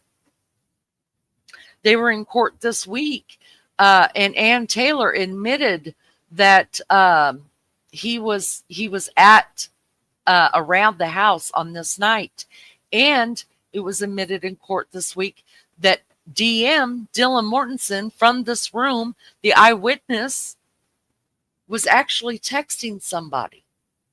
I didn't know that. So why? I can't tell you. I have no theory. Couldn't tell you because that blew my theory right out of the water. I really thought this is a party house. She was drunk. I also know for sure that she did substances. She could have been high, drunk, whatever. So I thought, well, surely she locked the door and she passed out for a couple hours. It's not uncommon for young people to sleep in until 1, 2, 3 o'clock in the afternoon. That's been up all night partying, guys. Let's quit acting like it is. So in my head, I was thinking, I'm not bothered. She went in there, she passed out. Now I'm bothered because they admitted in court that Dylan Mortensen was actually texting people after he leaves the house.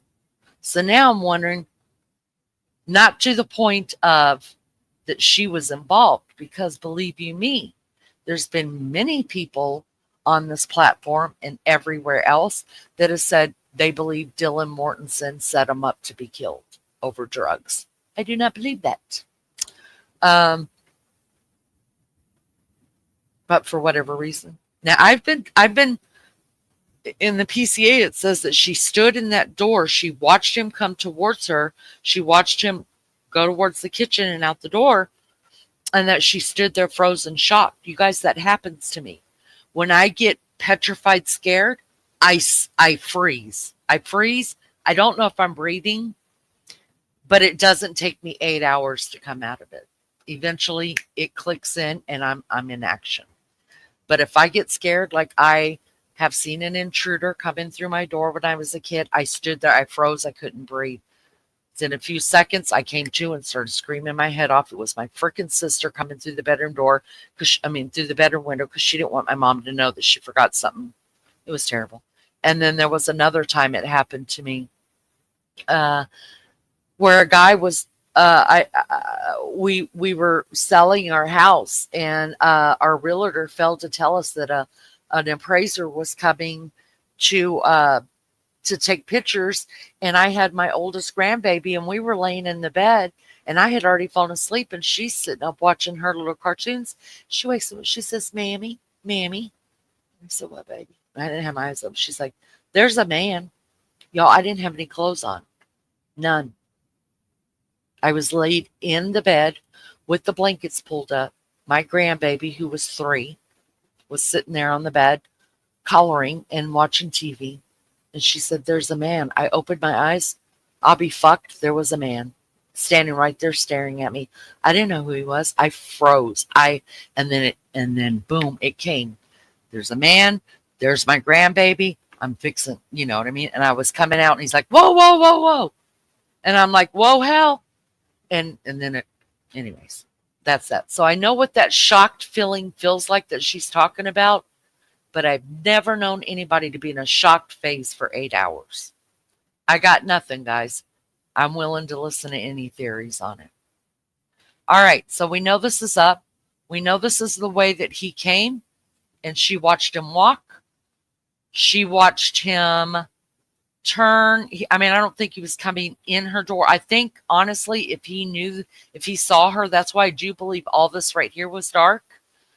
Unless he was just so much adrenaline, he was just trying to get the fuck away.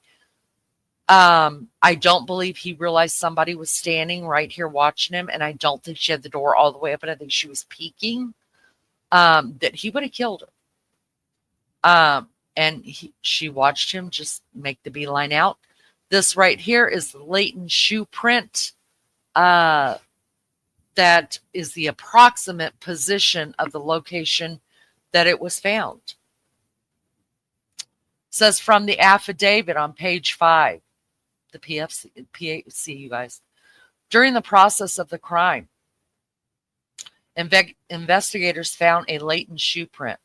This was located during the second processing. So remember, they've been in and out of this house many times.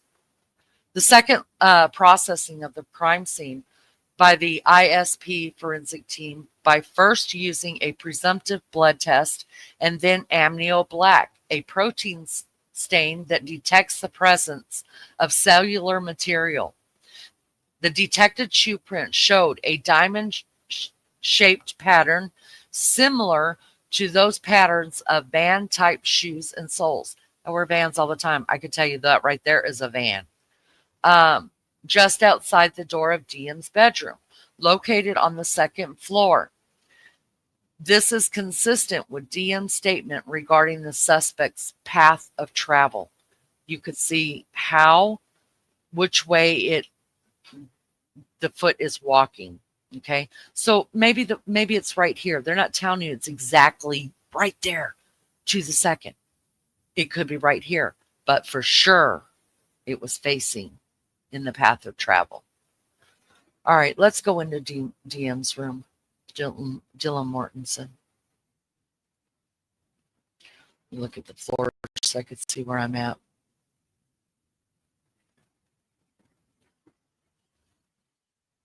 Again, this room actually is pretty large. From what I remember, somebody saying it wasn't verified. Her bed was either out like this or like this. Remember, right above her room is Kaylee's old room where Murphy the dog was. So DM says that she thought Kaylee was upstairs playing with her dog because she heard the dog barking and she heard. But what this was that she was hearing was the fight between Kohberger, I believe, was the fight between Kohberger and the girls. Here's a stock picture of what the bedroom looked like. Looks the same as in, what they've taken afterwards. Let me show you something really neat. This is a supplementary view, DM's view at night from the doorway when she saw the intruder.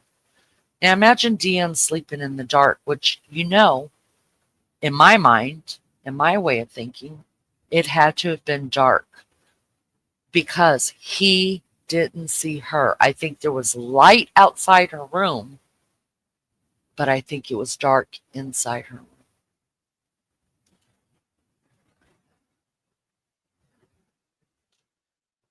So I think this door was just cracked open like this. I think it was dark in here. This is inside her room. She's looking out. There's where the latent shoe print would be. So somewhere right in here, this was at, which means that somewhere right here, that man was standing. He was standing right here. And she watched him from about right here, right? She didn't say he came from this way, which would be from downstairs, right? He came from this. She saw him walking from this way. She knows he did not go up the stairs. She would have heard him go up the stairs. She heard the door shut. So I think this is kind of accurate. No matter what lights were on in here. Also, let me remind you guys. Do you remember when it came out that Bryan Kohberger has tunnel vision? He talked about it in, do you remember when he was in school and he was doing all those anonymous things on Reddit or some message board thing that was talking about deaths and murdering and how you felt and what you felt like when you murdered somebody, what you felt like afterwards, what led up to all those things, right? He talked about his own mental health in those as well. And he talked about seeing tunnel vision, that when he gets stressed out, he has tunnel vision. If you don't know what tunnel vision is, look it up. It's exactly what it sounds like it is. He also talked about seeing, I forget what you call it, a fuzzy screen. That's my own words. But I'll have to find it. I forget what you call it, but it's like he hears this in his head. Shh. I hear that in my head right before I'm going to pass out. Like white noise? White noise, yes. That's what he hears, but he calls it something else. It's fog brain or something like that he deals with. And what it is, he was diagnosed with the disassociated. It's snowy something. Yeah. Right. It's a snow vision or something like that. Yes. So what I hear is what he sees, and he was diagnosed younger as a disassociation. So when that snowy tunnel vision kind of stuff happens to him, he's disassociated with reality. Does that make sense? So by the time he's in this place, if he was in his right mind, maybe not so much adrenaline, maybe he was having his disassociative stuff going on. Maybe he was having his tunnel vision. Maybe he was having his snow brain. Maybe that's why he didn't see her standing there, because he was getting the hell out. Curious to what you think about that. So that is exactly why I believe the girls to have been killed first. Dylan heard the dog barking, boom, boom, boom. Listen, you could put my dogs in another room. If I'm in the room next to them or down the hallway or even outside, my dogs are barking. They want me. And not only do they want me, they don't like people around. Newt is very, very protective of me and of the women in his life, Cheyenne and little girl. So let's turn back on the lights. As soon as I can find it. Let me walk back over here. There it is. All right. So we've got the night light going back on. This is another picture. Look how beautiful, you guys. See how they've got these little barriers to keep it's brick so that the all of this grass and soot and not soot, but dirt and stuff doesn't fall down. A retainer wall. So anyways, he had to walk up this retainer wall back here, and that's where whoever he is, he parked the car. All right. So this is Dylan's room, closet, all that. Let's go on and get out of here. I hope this is helpful. I hope this is making sense to you guys, and helping you understand the layout more and all that. All right, so this is how now we're getting to the upstairs, the end of this. I believe the perp came in this door. Now let me explain something to you guys. People ask all the time, didn't these kids lock their doors? What's wrong with them? Y'all, they ain't locking their doors. They're not locking their doors now. And here's why I know. Because my kid goes to college. And I remember this happened. This happened in his freshman year of college. And I was like, he was living in the dorms on campus. And I called him out. You know, I talked to him about this a lot.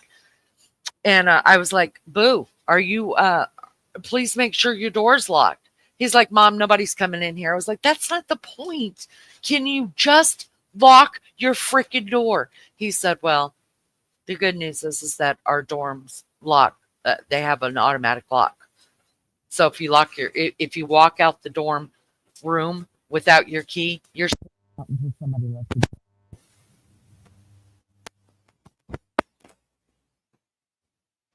She's pulled the cable, guys. I just unplugged. Sorry. There she is. There I am. The reason I don't know what you guys heard, but let me go back. The reason why I know that these kids aren't locking their doors because I've got a college student. He lived in the dorm rooms his freshman year, and this happened in his freshman year. And I called him because I was calling him all the time about shit. And I was like, please, God, please just lock your door. And he's like, Mom, nobody's locking their doors. Nobody cares. Nobody's coming in, blah, blah, blah. And then, once he got me, he was like, Mom, calm down. He's like, the dorm rooms lock automatically when you come and go. He said, if we leave our keys in the room, we get locked out. I felt so much better about that. But I will tell you this. He has lived in the fraternity house, and there are many ways in and out of that fraternity house. I can't even tell you. And do you think they lock the doors? No. And the door and it's several, I think it's 3 stories as well. Their fraternity house. The second floor, when you come into the second floor, you just run up these stairs outside and they prop that door. They leave like a little shoe or something in it so the guys can come in and out. So if they're drunk and they don't remember their code, they're not waking anybody up. And I remember the first time I knew it, I dropped him off late at night for something, and he ran inside that door and the door never shut. So I called him real quick. I'm like, hey, the door isn't shut. Get back down there and lock that door. He's like, Mom, it's fine. We leave it like that all the time. Y'all, because of this, y'all think I haven't been worried? Because I know for a fact my kids and every other kids probably in all of these colleges that are living in these houses, they don't lock their doors. So no, this door was not locked, and it's not uncommon. I believe he came in this way. The latent shoe print that's here is not coming this way, so we know this one is leaving. I believe he came this way. First thing he did was go upstairs. Now, Steve Gonsalves, Kaylee's dad, said something really, really smart, and I believe him. He said if he was not going after Maddie or Kaylee, he has no reason at all to go upstairs. There's no reason to.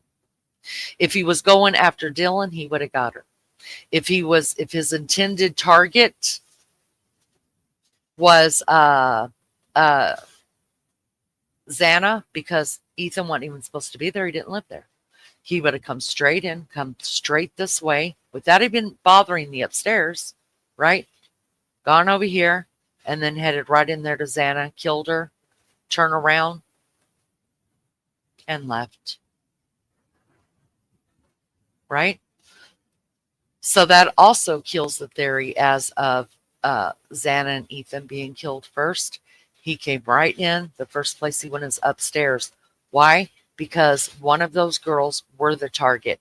Kaylee was not supposed to be there that weekend. I believe the target was Maddie Mogan, which worked at the coffee shop that he went to all the time.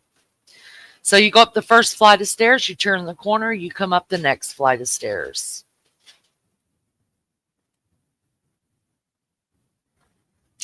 Now we're up here and you've got a choice.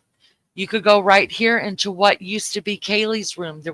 We don't know what furniture was in there. We don't know if anything was in that room. Kaylee was already moved out. Who knows? I don't know. Okay. All we know is this is where Murphy was at. I believe Kaylee probably put Murphy in here with all intents of going back in here and going to sleep with Murphy, and shut Murphy in here so she could go visit her lifelong friend, Maddie Mogan. Now follow me on this theory, guys. He comes up the stairs. This door is shut, okay, because we know the dog was in here. The dog would have been running all around and the dog would have had blood all over him. He did not. So he knows that maybe he peeked in. Maybe just peeked in. But Kaylee, again, like I said, wasn't supposed to be there. So maybe he peeked in and just saw that, the dog was in there by himself and he kept going. Or maybe he just went straight to Maddie's room. We don't know. From the affidavit on page 2, it says, I then followed Officer Smith upstairs to the 3rd floor of the residence. The 3rd floor consisted of 2 bedrooms and 1 bathroom. The bathroom was on the west side of the floor. Pardon me. Was later to be determined Kaylee Gonzalez's, hereafter Gonzalez's room. I later learned from the review of the Officer Noon's body camera, there was a dog. So see, they're wearing body cams that we have not been able to get with yet, right? We're going to be able to see those because they will just bleep out the bodies. I think we're going to be able to see them. I later learned the review of the Officer Noon's body camera. There was a dog in the room when Moscow police officers initially responded. The dog belongs to Gonzalez and her ex-boyfriend, Jack Dewar. I found out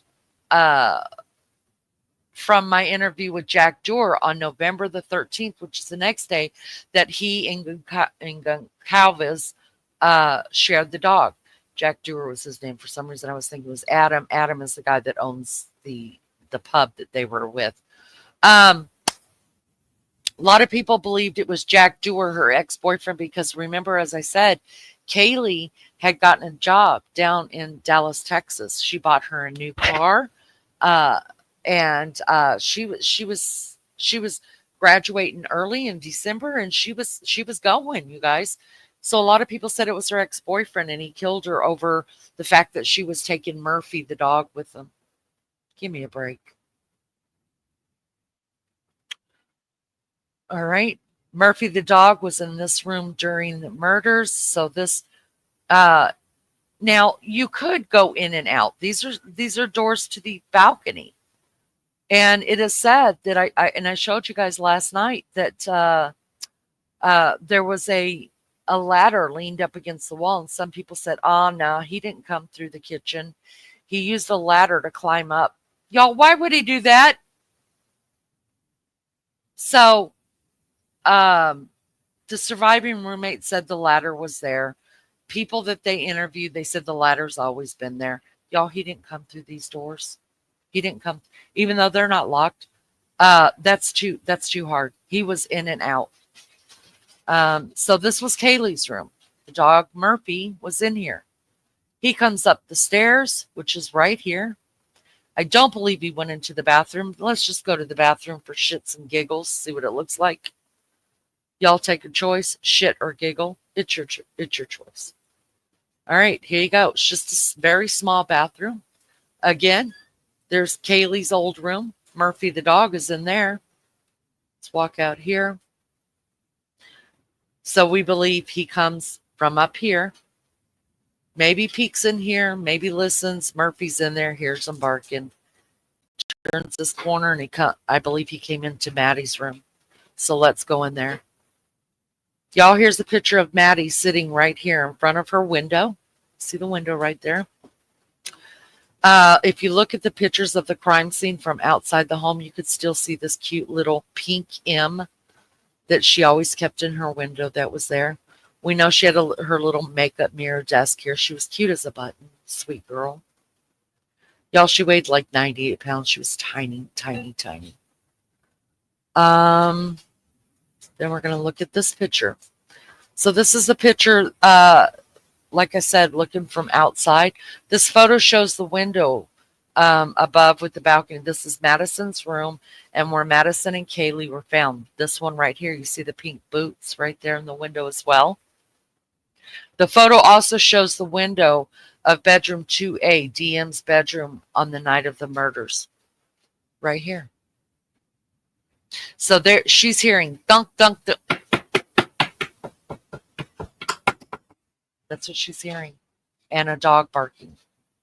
So she's thinking, those bitches are up there playing with the damn dog and I'm exhausted. And I'm high and I'm drunk. Okay. So that's why she didn't think nothing of it. I mean, look at Maddie, you guys. See her little pink boots in the window? You could see those from outside the house. Crime scene photos. She was just adorable. Living her best life. Best friends with Kaylee since they were 6 years old. She had a really bad home life. Her mother was in and out of prison for drugs. She was basically, you know, the Goncalves family. I wouldn't say they raised her, but they helped raise her. And she was just one of their bonus kids, like some of us have, right? So that's a picture of her standing there. I'll come over here. So I want to show you guys this. So we're at the closet. Let's turn around. Look out this way. You guys, this room is one of the smallest rooms in the house. It is completely tiny. This is the tiniest room. So let's imagine, okay? And this room looks bigger than what it really is, but it's not. The bed was this way. We've seen that by the picture. I can bring the picture up again. So the bed was here. It was a double or a queen size bed, and it came here. Headboard was up here, pushed up against this wall. Kaylee was laying on this side. Maddie was on this side. Underneath Maddie's body is where or kind of underneath, you could still see it, the knife sheath. Okay. In the PCA, the police officer that's talking through the PCA, you guys, he just stood right here in this doorway, didn't even walk in, but he looked over at the girls and he could see the knife sheath. So it was half under her body. Now let's walk back over here because I want to look at the view from this way. Let's turn around.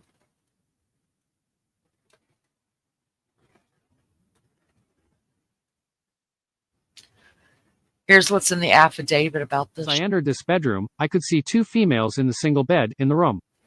Both Goncalves and Mogan were deceased with visible stab wounds. I also later noticed what appeared to be a tan leather knife sheath laying on the bed next to Mogan's right side, when viewed from the door.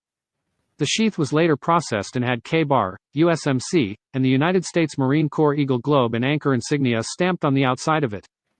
The Idaho State Lab later located a single source of male DNA, left on the button snap of the knife sheath. Right. Now, if you notice in the affidavit, and this was a big thing of contention with everybody, like it matters. In the affidavit, it says 2 bodies were laying in a single bed. So everybody was like, well, is he talking about a single, meaning a twin bed, or is he talking about one bed? Doesn't matter.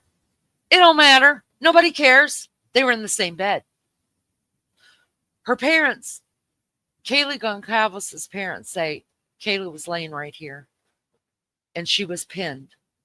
Here's what else you're going to find out that I just found out. This is something new to me. They believe Kaylee was fighting with him, right? And Kaylee got it really, really bad. Kaylee was found up in this corner or along this wall. She was kind of sitting up, hunched over. I thought she was just laying down. She wasn't. She was kind of slumped over, sitting in a sitting position, which is very, very sad. You guys, this is it. This is a conjectural layout, so this is just kind of what they're thinking the way it was. By shape of the room, the only way that a bed, a nightstand, which we saw in the picture, and I'm going to show you again, there was a bed, a nightstand, and her little makeup place. This would be the only way that this room would work. It couldn't fit any other way, so that's what there is to believe. So right here, this is Kaylee was somewhere like right in here, either sitting up this way or sitting up this way. I think it was this way, kind of just slumped over.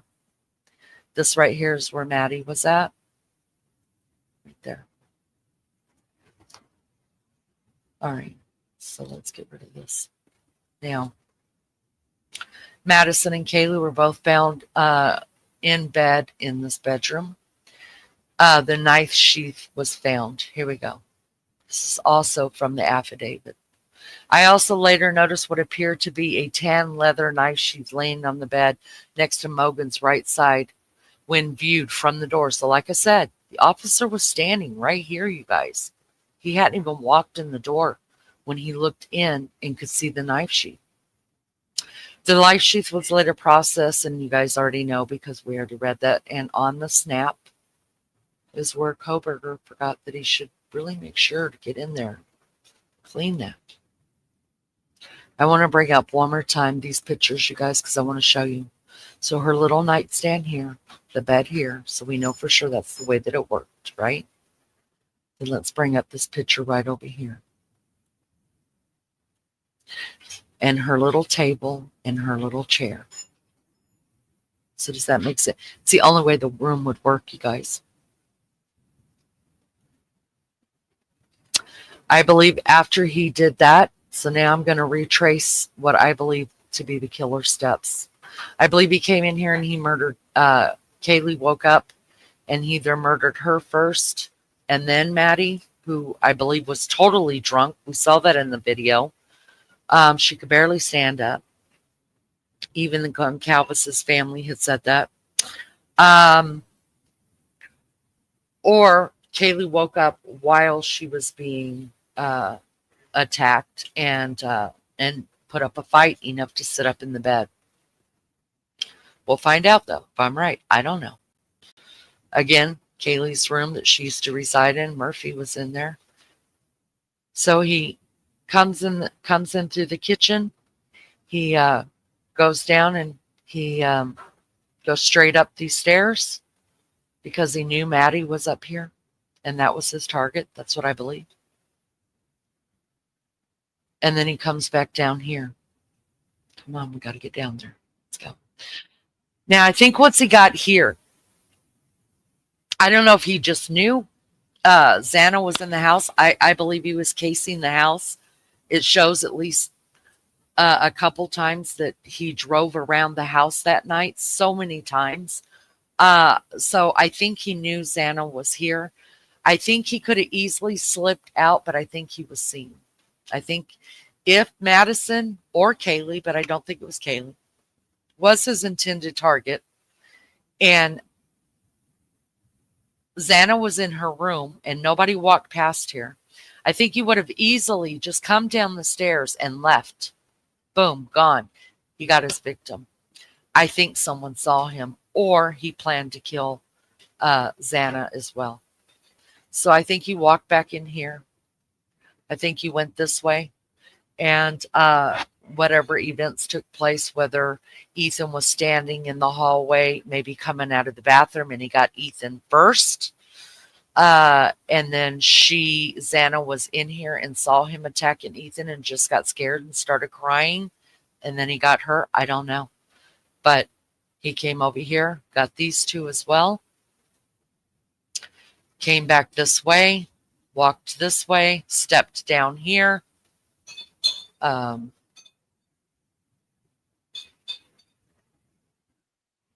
Did not see Dylan peering out the door at him, peeping out the door.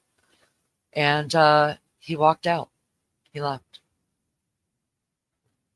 It's confirmed. Entry and exit point. Yeah, I know that was a long time. I apologize completely for that. If you want me to shut this down, I'll tell you what I have left. I have just the two body cam, which are only a few minutes each. Done with that. And I have where, let me just bring this up really quick before you answer this. This is only a 2-minute thing. I have where Steve and Christy Gonsalves were interviewed after Bryan was, and they're the ones that told us about Kaylee.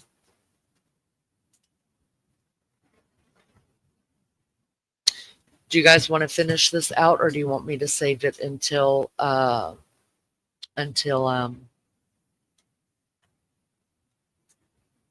next week?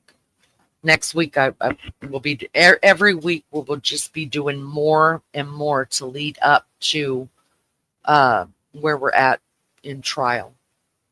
Let's go ahead and finish it. Maggie, I hope you're okay. You okay? Everybody in chat's okay? Everybody good?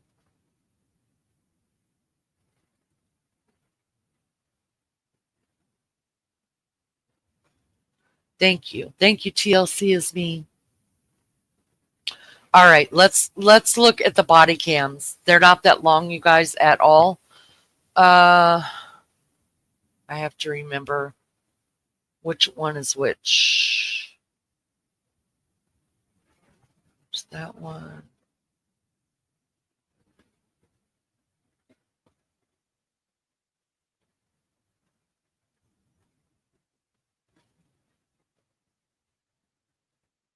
I think it's this one. Let me see. So I want to do them in sequential order. Let me just look at the pictures and tell. Yes. All right. This is the first time, you guys. Let me make sure you can see it. I'll make it a little bit bigger. Which one am I on? Which one am I on?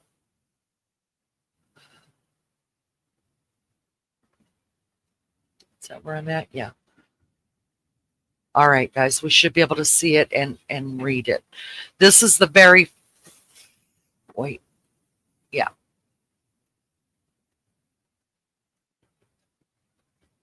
This is the very first stop that happened in Indiana.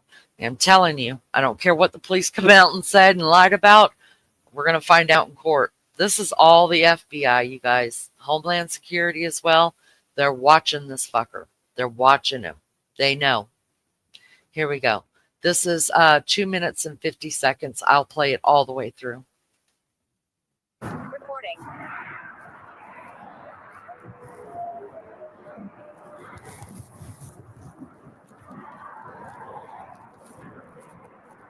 Hello. How you doing? How y'all doing today? Good, good. Take a look at your driver's license real quick if I could. See, he's right up on that van, man. He was right up on the back end of that van. Pulled you over for tailgating. Is this your car? Okay. Cool. Where are you headed? Hey. We're coming from WSU. And what's WSU?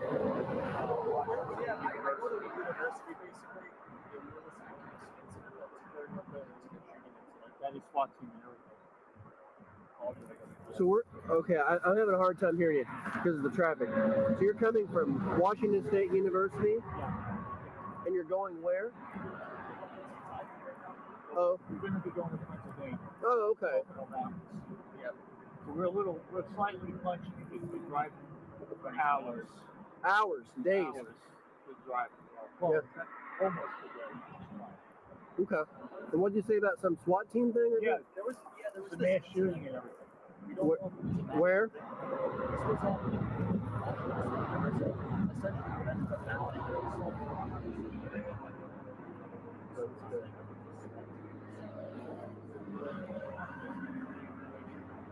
Interesting. Well, it's horrifying. It's called the university. You know what I mean? Mm-hmm. So y'all work at the university there? I actually do work there. Oh. PhD. Okay.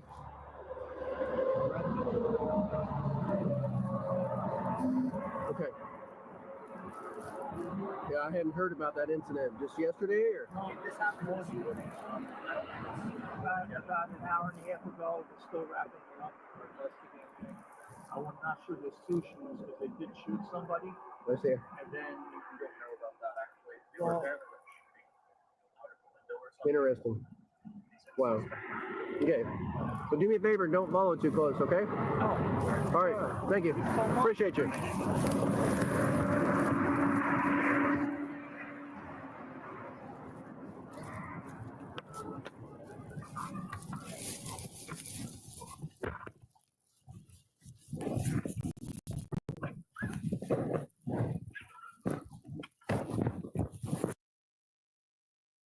Recording.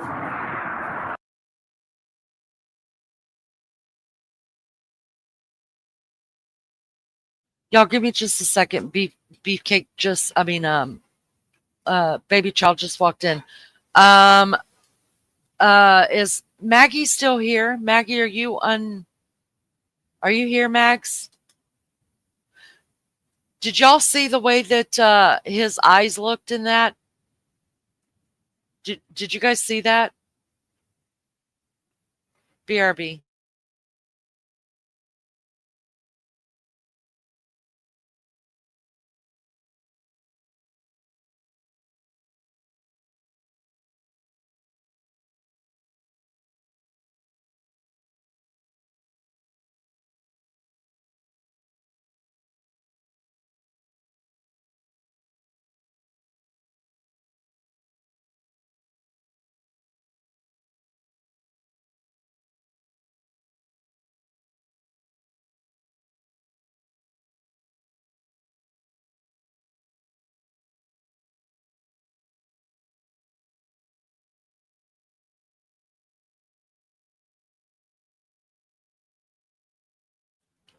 All right, y'all. I'm so sorry. I think Maggie fell asleep on me.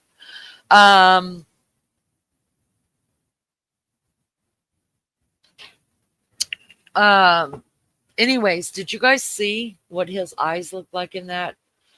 These are things you guys could pull up for yourself if you want to. I mean, just put in body cam footage of Bryan Kohberger. Listen, I really do believe that this was done on purpose.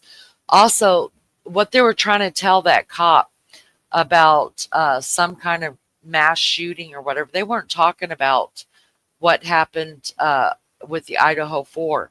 If you guys remember in the early days, like in December, there was some kind of this mentally ill guy who shot a couple people that lived with him over in Washington next to Pullman or in Pullman. And everybody was saying, oh, that's who did this killing. He did it too. He did it too. He was an ex-military guy. Yeah, that's what they were talking about. He didn't do that. They all knew. All right. His dad started talking about another crime. Was weird, right? And did you see how Bryan kept looking at him like, shut the fuck up? You could just tell. Maggie is being quiet. Hubby is sleeping. Okay, I got you. Thank you so much. All right, guys, we're done with that one. So let me remove it. I've got the second body cam footage, which is even smaller. Or shorter than this one. Now, mind you, if you slow it down and you blow it up, you can see different things on the body cam footage. I think they were wanting to get it on cam if he had any cuts, scratches on his face, maybe on his hands, anything like that. They also wanted to make sure that he was still alive. They wanted to see maybe if there was some blood that could be seen in the car, what the car looked like, things like that. There is a part in that video where you could actually see his hand and it looks like a bad cut. You guys, it's not. That went through the tubes and through all the things too. Oh my God, we see the cut where he killed the 4. No. It was just a shadow. So let's look at this one real quick. Stop that screen. Almost done, guys. I'll try not to make the next one so long. Gosh, 4 hours. I'm so sorry. I think did that one. No, just watch one.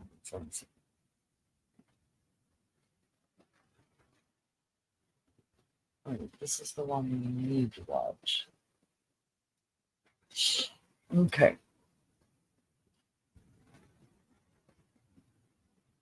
All right, I'll just let this one run through. You don't see as much of them at all. They're just listening to. I think this one kind of just failed at it. But this is 9 minutes later. They're pulled over again. Y'all go ahead and tell me that ain't the FBI, and I'll sell you some ocean from property in Arizona.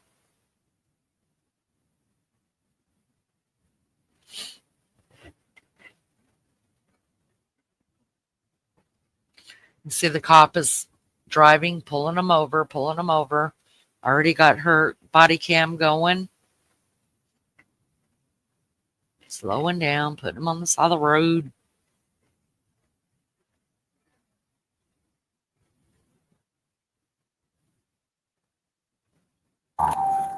Sorry. Sorry, guys.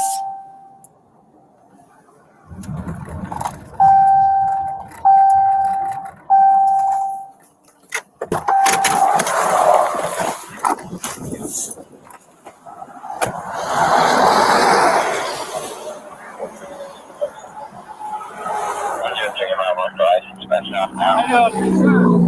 Go off the state, please get your license and registration. I stopped you when you were driving by me there. You're a little too close to back that semi. In the back of this trailer. I'm at one car going 10 miles an hour. So it's only 60 or 70 miles an hour. About 6 or 7 cars.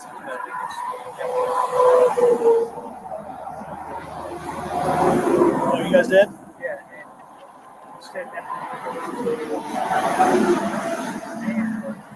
So.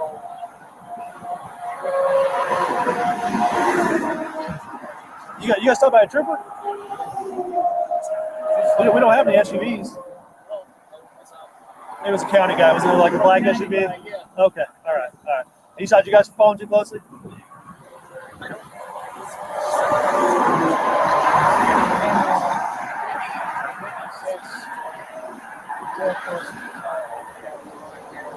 Okay. Today? Well, I'm not going to give you guys another ticket or warning if you just got stopped. Just make sure you give yourself plenty of room, okay?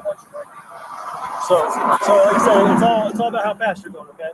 So if you're going 10 miles an hour, you only need one car. Or if you're going, so speed limit here is 7. If you're going 70 miles an hour, you need 7 cars. Yeah. That's the easy way to explain it. Yeah. It's really easy to do. In the B&B man, it says 2 to 20 seconds. All right, you guys have a safe trip. Where y'all heading? Thank you so much. Where y'all heading to?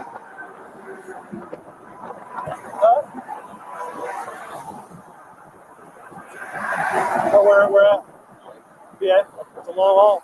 You guys scared of airplanes?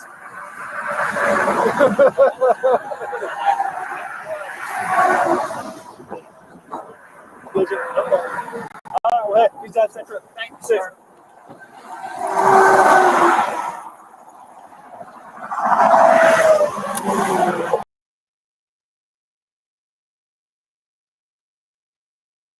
All right, y'all. I'm sorry that was so loud. That's what I mean. Oh, sorry. I honestly am always going to say it until I can't say it no more. The FBI knew. They were following him. And this is the last thing that I have for you guys. I want you guys to hear this. This is only like, I don't know. It's very, very short. I wanted more of this video and I could not find it. But for the first time, we hear how Kaylee's body was. This is Kaylee's mom and dad, the Goncalveses, you guys. And this is the Independent, you guys. And it says, Idaho murder victim Kaylee Goncalves' parents reveal new details about how her body was found. She was trapped in the corner of the bedroom, the Slay 21-year-old's mother said. This came out in 27 January 2024, you guys. So let's watch this, and this is the last thing that I have for you guys today. Yeah.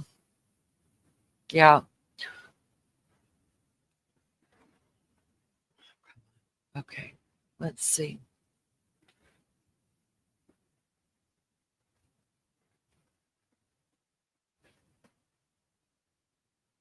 Full screen. How does that look? Is that better? Y'all, I think her mother's so beautiful. Here we go. It's only 34 seconds long, y'all. Shit. You can't get out of that room. Completely. And the way that room's put together, if you come through that door, you can't get out of that room. Completely, totally trapped. Yeah. You're in a Tiny, bed. tiny room. The bed was the entire room. You could barely open up the door without swiping the foot of the bed. And it was wall. You know, the headboard was up against the wall. The side where Kaylee was on was up against the wall. And if you can imagine Kaylee in an upright sort of position, up in the corner, slumped. I mean, she was trapped. Y'all, that is heartbreaking. That's so heartbreaking. That's so heartbreaking. To know your baby. So now we know she wasn't leaned up against that wall. She really was up in that corner. Like, that's what we do, right? If you're kind of in a sitting or laying position, you just push yourself and back yourself up as far as you can go away from the danger. And that's, oh, y'all, my heart just, I don't know what to say. I just, I don't know. I don't know. Don't know how these parents do it. You know, it's taken me so long to even use the word dead or death when it comes to my mom. I can't imagine not even 2 years or 2 years out of this being able to tell you guys that my baby girl backed herself up into that corner and was slumped over dead. Oh, it's so sad. It's so sad. So sad. Listen, I appreciate you guys being here with me. I've loved doing this so much. I hope that everybody was able to get something out of it. I hope that the way that I've presented it is okay, and that it makes a little bit more sense of like the house, especially like you can understand it now, because that's really big for me to be able to understand the house and what it looks like. And when you do that, then you could really see the stuff you've heard, like Steve Gonsalves saying, look, if he wasn't going after Kaylee or Maddie, he never had to go up the stairs. Well, you won't understand that unless you can't see how that house is laid out, because he's right. If he wanted just to go get Xana, he wouldn't have gone up he went up 2 flights of stairs. Right? Thank you so much, you guys. I appreciate you. I appreciate you. I really, really do. Thank you, Maggie, for helping me out on it. Thank you for the good commentary, Maggie. And also, I know you would put in more if Honey wasn't asleep and it's late there for you. 7:30, 8:30, 9:30, 10:30, 11:30. It's already 12:30 there, you guys, at where Mags is at. So Honey's asleep. But we're going to continue from there. From now we're at, the students are gone. They're dead. We're working on getting the house cleared, which takes over a month to clear the house. Bryan Kohberger is on his way to Pennsylvania. I know that the FBI and Homeland Security, because once you cross state lines, you have, without asking Homeland Security and the FBI to get involved in it, it becomes their case. So because they cross state lines, that's when they, Moscow. That's probably why Chief Fry got to go on a couple days vacation for Christmas because the FBI and Homeland Security had a hold of it, and there's nothing they could do. That was their guy, and they had to finish it up, get a hold of him. So I'm super excited. I'm glad that there's enough people that wants to do this with me. So next week we will go into what all went on in Pennsylvania. Y'all, they tore that house up. They didn't come. Hello. Can we speak to Bryan Kohberger? Oh, no, no, no. Every window on the first floor that could be jumped in, they jumped through the window. The door was knocked down, back door and front door. I mean, you guys know home Christmas Vacation, how the SWAT team comes in and jumps through every window and busts down the doors, and Clark Griswold's wife is holding his balls and everybody's holding their hands up because there everywhere you look there was a cop that came through every window. That's exactly what happened at Kohberger's residence. There's some footage of his dad walking around and cleaning up a lot of, the glass and the mess that was left. Yes, poor parents. But you know what? It's just like they said. And we'll talk about it when we get further into the case about what all went on in court this week. The defense is trying to get thrown out the affidavits for the search warrants and everything that they found that they collected from the home, because they said that it wasn't done right, that they're supposed to knock on the door, wait a few seconds, and then enter the premises. Instead, they did a whole Christmas Vacation thing on them. And that's not true, you guys. That's not true at all. The judge said, well, we have to worry about police officers' lives and evidence being destroyed. The man was walking around in the middle of the night with gloves on his hand. He was already just trying to destroy evidence. You guys, he had already been out and cleaned the car and put the trash into the neighbor's trash can. So they had to go in the way that they went in. They, at this point, don't know the dad's. I think they understood at that time the dad wasn't involved because he didn't get arrested. But, they didn't know what kind of weapons that the guy had or anything like that. So I think it's badass. And I think if you fuck around, you're going to find out what they're all about. I dig it. I dig it so much. I can't stand it. So we're going to talk that's what we're going into. Next week we'll go into what all happened in Pennsylvania and extraditing him back to Idaho and bring up all of that, and maybe bring up some Brian Inton's reporting, because at this point he's still in Idaho reporting from the house and outside the house. So we'll get that far into it and watch Bryan Kohberger be brought into court the first time. So that's what we'll get to next time. It'll be good.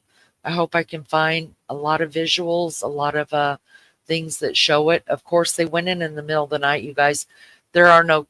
Bryan Kohberger's family lives in a gated community, y'all. So the gated community knew that, hey, this is SWAT, this is FBI, this is Homeland Security. Don't open your fucking mouth. We're casing this house, because they had to let all of them in, right? So, God, I would be like, y'all go ahead and go in, because I'm be standing behind you going, what?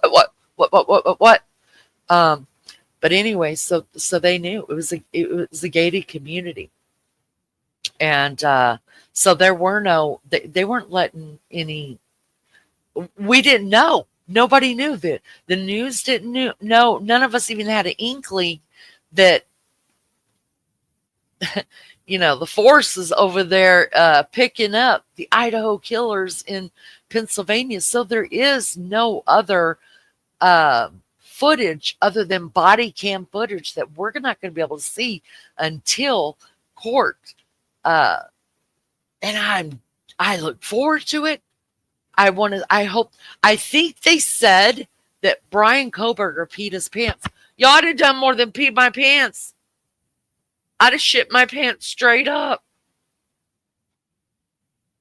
So I can't wait to go over that. We won't have the footage of them blasting the house, but we will have the footage of the next day, what the house looks like, and getting the news that they've got him. They've got him, and then of course, he went to court in Pennsylvania first, and from there, then the Homeland Security extradited his butt back to Idaho, and then he went to court there. It's a big thing, big deal. So we'll get into that next week on Wednesday. Maggie will probably set that up for tomorrow. So make sure your bells are rung, and I hope to see all you guys there at the next one. Maggie, I love you so much. Big hugs to you. Thank you for being here with me. Thank you for the research you're doing as well on this. You guys show up with questions next week. Let's see what we can get answered, or maybe I'll say we're going to get to that part. I hope to see you guys next week. I hope this has been enlightening. Love you all so much. Thank you for being here. Hit the like on your way out if you haven't done so yet. If you can't be good at it, and send me some videos because I need content. Love y'all so much. See you next time. Bye.